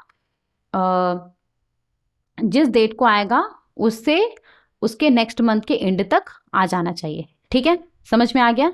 ये पूरा एग्जाम्पल था। कोई एक्सपोर्टर है, एक्सपोर्टर का आईएफएससी के अंदर फॉरेन करेंसी अकाउंट है। अब इस एक्सपोर्टर ने दुबई के एक बायर को गुड सेल किया $1 लाख का। ये जो $1 लाख है, ये $1 लाख ये जो एक्सपोर्टर है, इस एक्सपोर्टर ने आईएफएससी के अंदर इसका जो फॉरेन करेंसी अकाउंट है उसमें रिसीव किया। तो अब ये जो पैसा है, ये पैसा 3 महीने के अंत तक इस एक्सपोर्टर को भारत के अंदर लेके आ जाना है। तो अगर 10 नवंबर को पैसा आया है तो यहाँ पे 28 फरवरी तक वो पैसा भारत के अंदर आ जाना है। किस केस में? आईएफएससी के केस में। अब अगर ये सेम एक्सपोर्टर है और सेम एक्सपोर्टर का जो फॉरेन करेंसी अकाउंट है ये किसी दूसरे जुरिस्डिक्शन में है, यूएसए के अंदर है मान लीजिए, और अब इस एक्सपोर्टर ने किसी बायर को $50,000 का जो गुड्स है वो सेल किया है और ये $50,000 इस एक्सपोर्टर को इस अकाउंट में मिला है, तो इसके नेक्स्ट मंथ के एंड तक ही उसको वो पैसा भारत के अंदर लेके आ जाना है। 10 नवंबर को अगर वो पैसा रिसीव हुआ है तो 31 दिसंबर तक वो पैसा भारत के अंदर आ जाना चाहिए। सिंपली यहाँ पे ये बोला जा रहा है, I hope I am clear. याद रहेगा, मैंने इतने बार इसको समझा दिया, आई होप आपके दिमाग में बैठ गया होगा। अगर एक्सपोर्टर का जो फॉरेन करेंसी अकाउंट है वो आईएफएससी के अंदर जो बैंक है उसके पास है, तो इस केस में जो फॉरेन करेंसी है वो जिस डेट को रिसीव होगा उस डेट से 3 महीने के अंत तक भारत के अंदर आ जाना चाहिए। दूसरे जुरिस्डिक्शन में अगर एक्सपोर्टर का फॉरेन करेंसी अकाउंट है तो जिस डेट को पैसा रिसीव होगा उसके नेक्स्ट मंथ के एंड तक वो पैसा भारत के अंदर आ जाना चाहिए। ठीक है, याद रहेगा। अब देखिए यहाँ पे एक और पॉइंट बोला जा रहा है, after adjusting for forward commitment. अब जैसे मान लीजिए ना, यहाँ पे जो हमारा एक्सपोर्टर है, एक्सपोर्टर को ये आईएफएससी के अंदर उसका जो एफसीए अकाउंट है उसमें $1 लाख मिला। ठीक है, अब एक्सपोर्टर ने ना इस बैंक के साथ, आईएफएससी के अंदर जो बैंक है इसके साथ डील किया हुआ है कि जो एक्सपोर्टर है वो इस बैंक को आज से 2 महीने के बाद $20,000 एक फिक्स्ड एक्सचेंज रेट पे सेल करेगा। तो यहाँ पे वो जो $20,000 है, $20,000 है, इसको हटा करके, इसको माइनस करके जो $80,000 होगा वो पैसा इसको भारत के अंदर 3 महीने के अंत तक लेकर के आना रहेगा। ठीक है, सिंपली ये यहाँ पे बोला जा रहा है। ओके, आई होप मैं आपको अच्छे से ये प्रोविजन समझा पाई हूँ। अगर आपको समझ में नहीं आया है तो एक बार आप पॉज करके इसको रीड कर सकते हैं, या फिर जो मैंने समझाया है उसको आप फिर से सुन सकते हैं। आई एम प्रीटी श्योर आपको समझ में आ जाएगा। ठीक है, तो बस यहाँ पे ये आपका सेकेंड अमेंडमेंट है कि क्या है, आपका सेकेंड अमेंडमेंट है।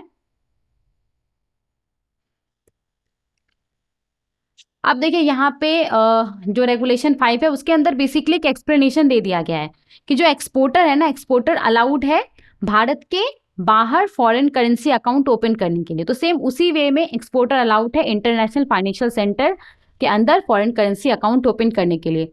तो आई होप आपको एक बात क्लियर हो गया होगा कि अगर कोई एक्सपोर्टर है, उसने आईएफएससी के अंदर कोई बैंक है और उसके पास फॉरेन करेंसी अकाउंट ओपन किया है, तो क्या माना जाएगा कि एक्सपोर्टर ने यहाँ पे outside India foreign currency account open किया है। ओके, और सिमिलरली कोई एक्सपोर्टर है उसने मान लीजिए दूसरे जुरिस्डिक्शन में यूएसए के अंदर, यूके के अंदर या दुबई के अंदर फॉरेन करेंसी अकाउंट ओपन किया है, तो क्या माना जाएगा कि उसने भारत के बाहर फॉरेन करेंसी अकाउंट ओपन किया है। ठीक है, तो इस चीज को बस यहाँ पे क्लेरिफाई कर दिया गया है कि जैसे एक्सपोर्टर अलाउड है कि वो भारत के बाहर फॉरेन करेंसी अकाउंट ओपन कर सकता है, सिमिलरली उसी वे में एक्सपोर्टर अलाउड है आईएफएससी के अंदर फॉरेन करेंसी अकाउंट ओपन करने के लिए। ओके, समझ में आ गया? तो ये पूरा सर्कुलर था। Foreign exchange management foreign currency account by a person resident in India, 7th amendment regulations 2025। आगे बढ़ते हैं, नेक्स्ट सर्कुलर को देखते हैं। तो यहाँ पे हमारे पास जो सर्कुलर है, ये सर्कुलर 28 अक्टूबर 2025 का है और ये सर्कुलर रिलेटेड है reserve Bank of India nomination facility in deposit account, safe deposit locker, articles kept in safe custody with the bank, directions 2025। तो जो भी डिपॉजिट अकाउंट होता है, सेविंग्स अकाउंट, आपका करेंट अकाउंट, एफडी, आरडी, तो इसके लिए जो नॉमिनेशन फैसिलिटी बैंक प्रोवाइड करता है, जो सेफ डिपॉजिट लॉकर होता है बैंक के अंदर, जो सेफ डिपॉजिट लॉकर होता है जिसमें आप अपने जो भी आपका गोल्ड ऑर्नामेंट है, जो भी ज्वेलरी है, प्रॉपर्टी डॉक्यूमेंट है, उसको आप रख सकते हैं। जो बैंक के पास सेफ कस्टडी में बहुत सारे लोग अपने आर्टिकल्स को रखते हैं, जो भी उनका वैल्यूबल्स रहता है वो रखते हैं, तो उसके लिए जो नॉमिनेशन फैसिलिटी प्रोवाइड किया जाता है, तो उसको लेकर के यहाँ पे डायरेक्शंस इशू किया गया है। ओके, तो देखिए जो नॉमिनेशन फैसिलिटी बैंक प्रोवाइड करता है ना, नॉमिनेशन फैसिलिटी क्या होता है, आप बैंक गए, आपने बैंक में अपना एक अकाउंट ओपन किया, तो यहाँ पे आप किसी भी पर्सन को नॉमिनी के तौर पे अपॉइंट कर सकते हैं, जो कि अगर अनफॉर्चुनेटली डेथ हो जाता है, जो भी अकाउंट होल्डर है उसका डेथ हो जाता है, तो जो नॉमिनी है, नॉमिनी को उसका पैसा मिलता है। तो ये जो पूरा नॉमिनेशन फैसिलिटी है, उसका उद्देश्य क्या है? उसका उद्देश्य है कि अगर कस्टमर का अनफॉर्चुनेटली डेथ हो जाता है, तो डेथ के बाद जो भी उस कस्टमर के अकाउंट में जो भी पैसा है, उसके सेफ डिपॉजिट लॉकर में जो भी सामान है, जो भी उसका आर्टिकल्स है बैंक के पास सेफ कस्टडी में, उसके लिए जो भी क्लेम्स आता है, उसका सेटलमेंट बैंक जल्दी से जल्दी कर सके और उसके परिवार को, जो डिजीज्ड कस्टमर का फैमिली मेंबर्स है, उसको कम से कम दिक्कतों का सामना करना पड़े, जो भी पैसा है, जो भी आर्टिकल्स है, उसको क्लेम करने के लिए, राइट। तो यहाँ पे देखिए भारत सरकार ने ना, आपको पता होगा कि बैंकिंग लॉज अमेंडमेंट एक्ट 2025 को इशू किया है। तो इस लॉ को इशू किया गया है ना, तो यहाँ पे बैंकिंग रेगुलेशन एक्ट 1949 के अंदर कुछ नॉमिनेशन रिलेटेड प्रोविजंस है, सेक्शन 45Z(A), 45Z(C) और 45Z(E) के अंदर, तो वो भी यहाँ पे चेंज हुआ है। तो इसी के accordingly banking companies nomination rules 2025 को भी इशू किया गया है। तो ये जो आपका बैंकिंग कंपनीज नॉमिनेशन रूल्स 2025 है वो, और ये जो आपका बैंकिंग लॉज अमेंडमेंट एक्ट 2025 है, उसका जो भी अमेंडेड प्रोविजंस है, वो दोनों ही 1 नवंबर 2025 से लागू हो गया है। ठीक है, तो बहुत ज़्यादा डिटेल में नहीं जाएंगे, लेकिन यहाँ पे ये जो आपका बैंकिंग कंपनीज नॉमिनेशन रूल्स 2025 है, इसका जो इम्पोर्टेंट प्रोविजंस है नॉमिनेशन को लेकर के, उसको हम पढ़ लेते हैं ताकि हमें ये जो सर्कुलर है, ये सर्कुलर समझ में आए। ठीक है,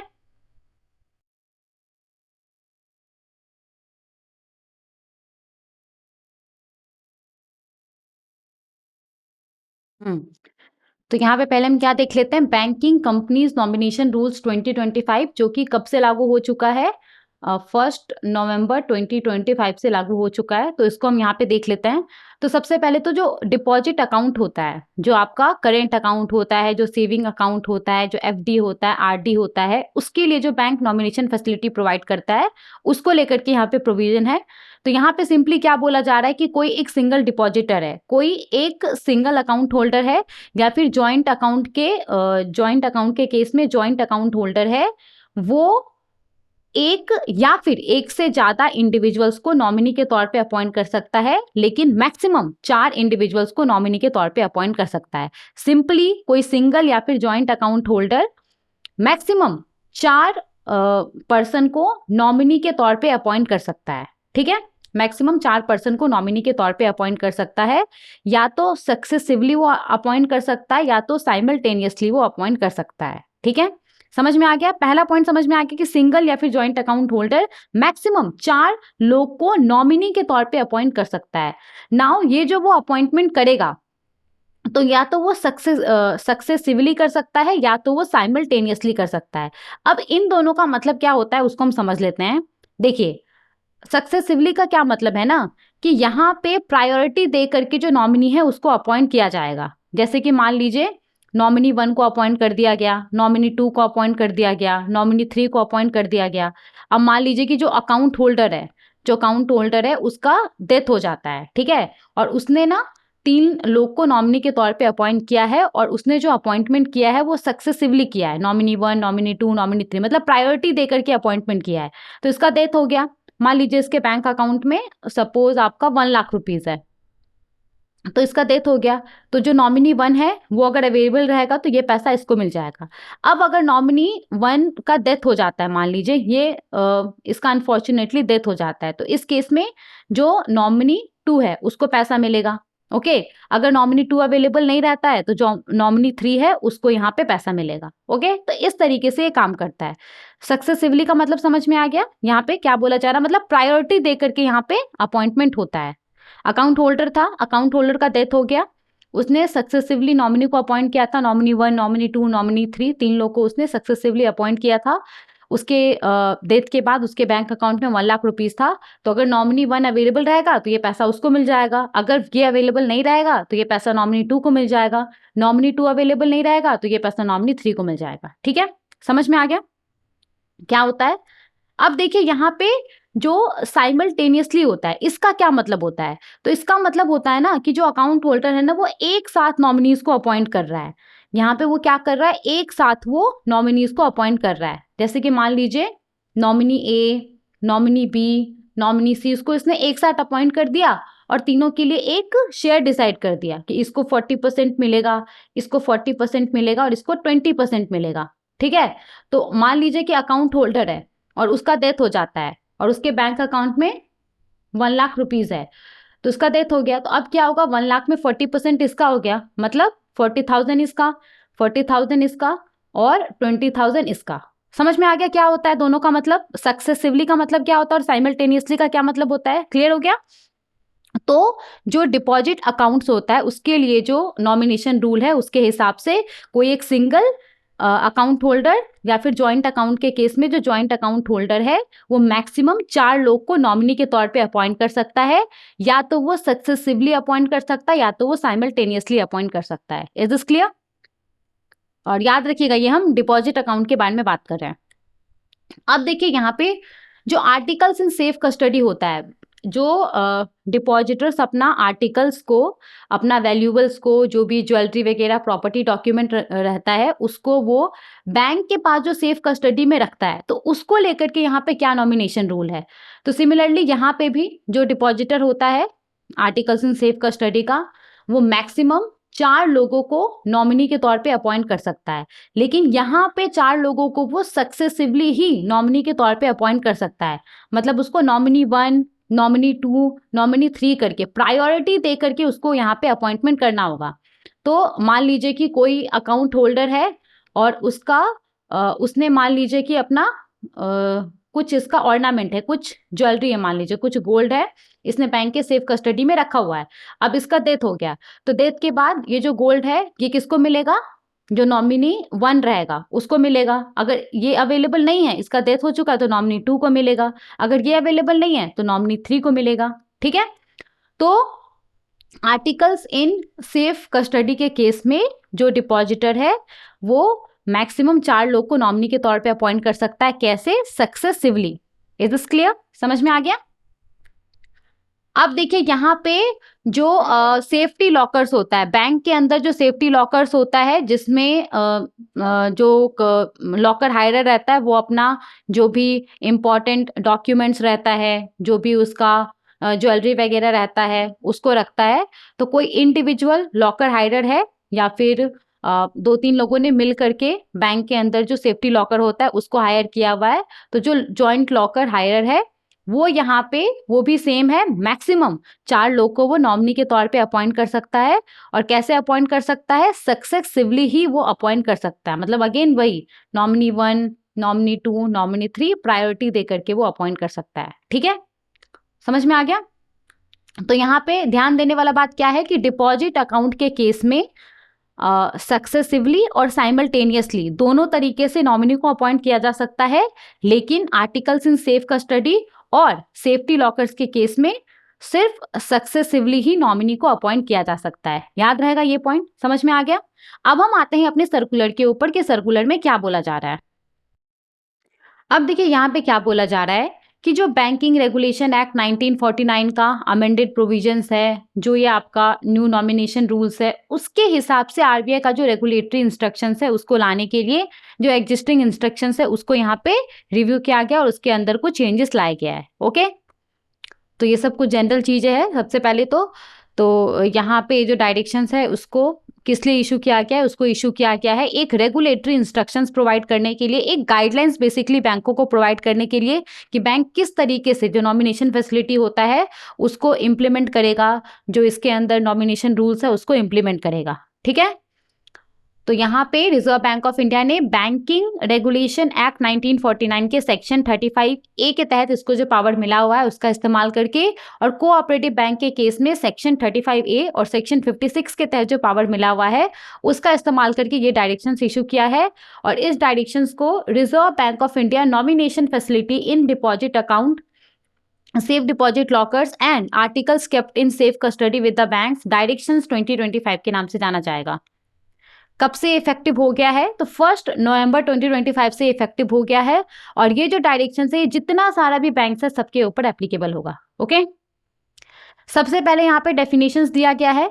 तो एक्ट का क्या मतलब है? एक्ट कहीं पे भी लिखा रहेगा तो उसका मतलब है banking regulation act 1949। Okay, act का मतलब क्या है? Banking regulation act 1949। बैंक कहीं पे भी अगर बैंक लिखा रहेगा इस डायरेक्शन के अंदर तो उसका मतलब है कोई भी बैंकिंग कंपनी, कोई भी ऐसा कंपनी जो कि बैंकिंग ट्रांजैक्शन में इन्वॉल्व है, लोगों से डिपॉजिट एक्सेप्ट करता है, लोगों को पैसे उधार पे देता है। Banking company corresponding new bank 1970 और 1980 के अंदर जो भी आपका प्राइवेट बैंकों का नेशनलाइजेशन हुआ था तो उसके तहत जो भी बैंकों को क्रिएट किया गया था, जो भी नेशनलाइज्ड बैंक है वो हो गया। State bank of India, RRBs, cooperative bank, ये यहाँ पे बैंक माना जाएगा। रूल्स का मतलब क्या है? तो कहीं पे भी रूल्स लिखा रहेगा तो उसका मतलब है बैंकिंग कंपनीज नॉमिनेशन रूल्स 2025। ठीक है, समझ में आ गया? अब देखते हैं कि इसमें बेसिकली क्या क्या फैसला लिया गया, क्या डायरेक्शन है। तो सबसे पहले तो यहाँ पे जो डिपॉजिट अकाउंट्स है, सेफ डिपॉजिट लॉकर्स होता है, आर्टिकल्स जो रखा जाता है बैंक के सेफ कस्टडी में, उसके लिए जो नॉमिनेशन फैसिलिटी प्रोवाइड किया जाता है उसको लेकर के प्रोविजन है। तो यहाँ पे क्या बोला गया है कि जो बैंक है, बैंक यहाँ पे डिपॉजिट अकाउंट्स के लिए अपने कस्टमर को नॉमिनेशन फैसिलिटी प्रोवाइड करेगा।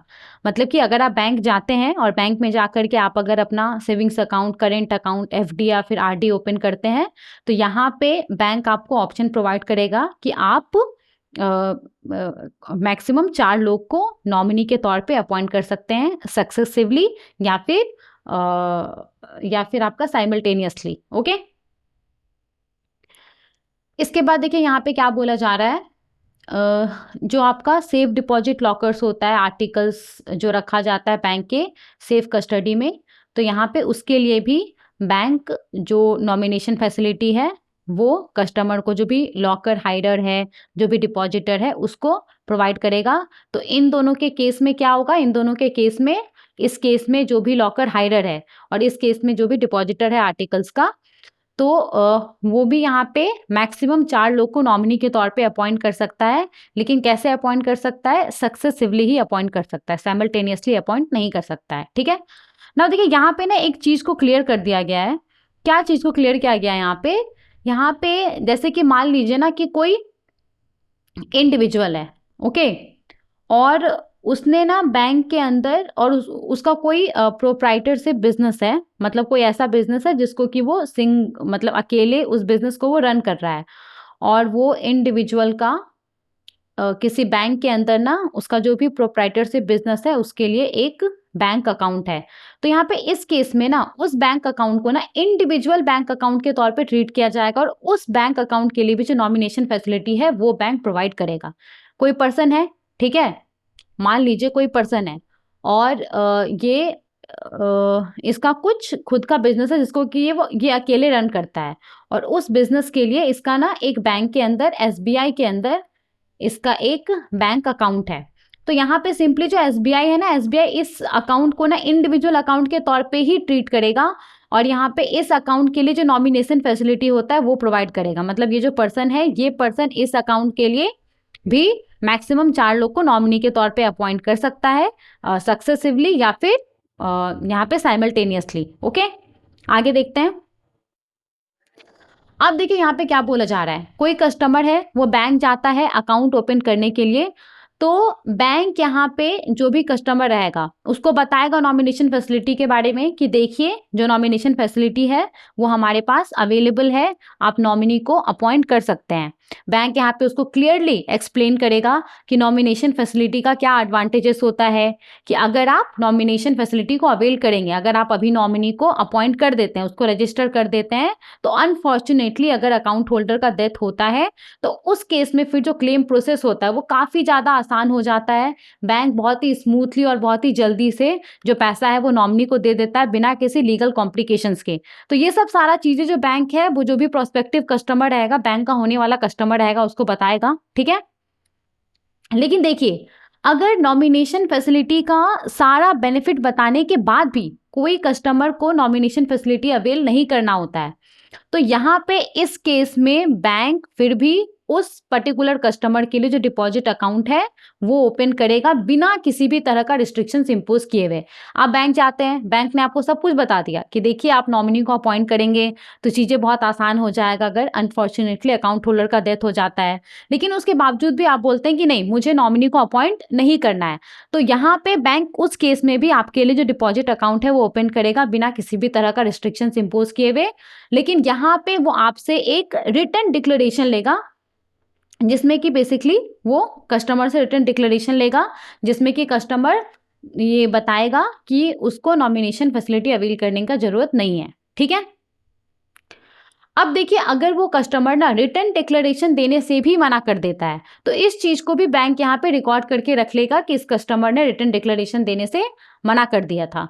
तो यहाँ पे सिर्फ इस आधार पे कि जो कस्टमर है वो नॉमिनेशन फैसिलिटी को अवेल नहीं कर रहा है, जो बैंक है बैंक उस कस्टमर के लिए अकाउंट ओपन करने से मना नहीं कर सकता है, ना ही तो अकाउंट ओपनिंग प्रोसेस में वो जानबूझ करके डिले कर सकता है। ओके, प्रोवाइडेड की जो दूसरा कंडीशंस है केवाईसी का जो भी डॉक्यूमेंट्स वगैरह है वो फुलफिल हो रहा है। समझ में आ गया? तो ये सिंपली बोला जा रहा है कोई भी कस्टमर है वो बैंक जाएगा, बैंक उसको नॉमिनेशन फैसिलिटी के बारे में बताएगा, नॉमिनी अपॉइंट करने के लिए बोलेगा, उसका बेनिफिट बताएगा। अगर फिर भी वो बोलता है कि नहीं मुझे नॉमिनी अपॉइंट नहीं करना है तो बैंक फिर भी उसके लिए बैंक अकाउंट ओपन करेगा, उससे एक रिटन डिक्लेरेशन लेगा। अगर वो रिटन डिक्लेरेशन भी नहीं देता है तो इस चीज को भी बैंक रिकॉर्ड कर लेगा कि इस पर्सन ने रिटन डिक्लेरेशन नहीं दिया था, लेकिन एट लास्ट बैंक को उस पर्सन के लिए जो बैंक अकाउंट है वो ओपन करना ही होगा। वो डिनाई नहीं कर सकता है कि नहीं मैं आपके लिए बैंक अकाउंट ओपन नहीं करूंगा क्योंकि आप नॉमिनी को अपॉइंट नहीं कर रहे या फिर आप रिटन डिक्लेरेशन नहीं दे रहे या फिर अकाउंट ओपनिंग प्रोसेस में वो डिले नहीं कर सकता है, ठीक है। यही चीज यहाँ पे लिखा हुआ है, if she refuses to provide the written declaration the bank shall record the fact of refusal to submit written confirmation in the account opening record. Okay, आगे बढ़ते हैं। ओके, अब देखिए यहाँ पे कुछ इंसिडेंटल मैटर्स दिया गया है, इसको ध्यान से समझिएगा। अब देखिए साइमल्टेनियस नॉमिनेशन के केस में मतलब किस तरीके का नॉमिनेशन, अकाउंट होल्डर है उसने 3 पर्सन को एक साथ नॉमिनी के तौर पे अपॉइंट किया है, नॉमिनी ए, नॉमिनी बी, नॉमिनी सी, और तीनों के लिए एक परसेंटेज डिसाइड कर दिया है कि मेरे डेथ के बाद नॉमिनी ए को 40% मिलेगा टोटल डिपॉजिट का, जो भी क्लेम अमाउंट होगा सेटलमेंट अमाउंट होगा उसका 40% मिलेगा, नॉमिनी बी को भी 40% मिलेगा और नॉमिनी सी को 20% मिलेगा, ऐसे कर दिया है। तो साइमल्टेनियस नॉमिनेशन के केस में ना अगर कोई नॉमिनी है जिसको पैसा मिलने से पहले ही उसका डेथ हो जाता है, मतलब मान लीजिए कि अकाउंट होल्डर है और अकाउंट होल्डर का डेथ हो गया, ठीक है, अनफॉर्चुनेटली इसका डेथ हो गया और इसके बैंक अकाउंट में 1 लाख रुपीज है। तो 1 लाख रुपीज कैसे बांटा जाएगा? इसको 40 के दिया जाएगा, इसको 40 के दिया जाएगा और इसको 20 के दिया जाएगा, राइट।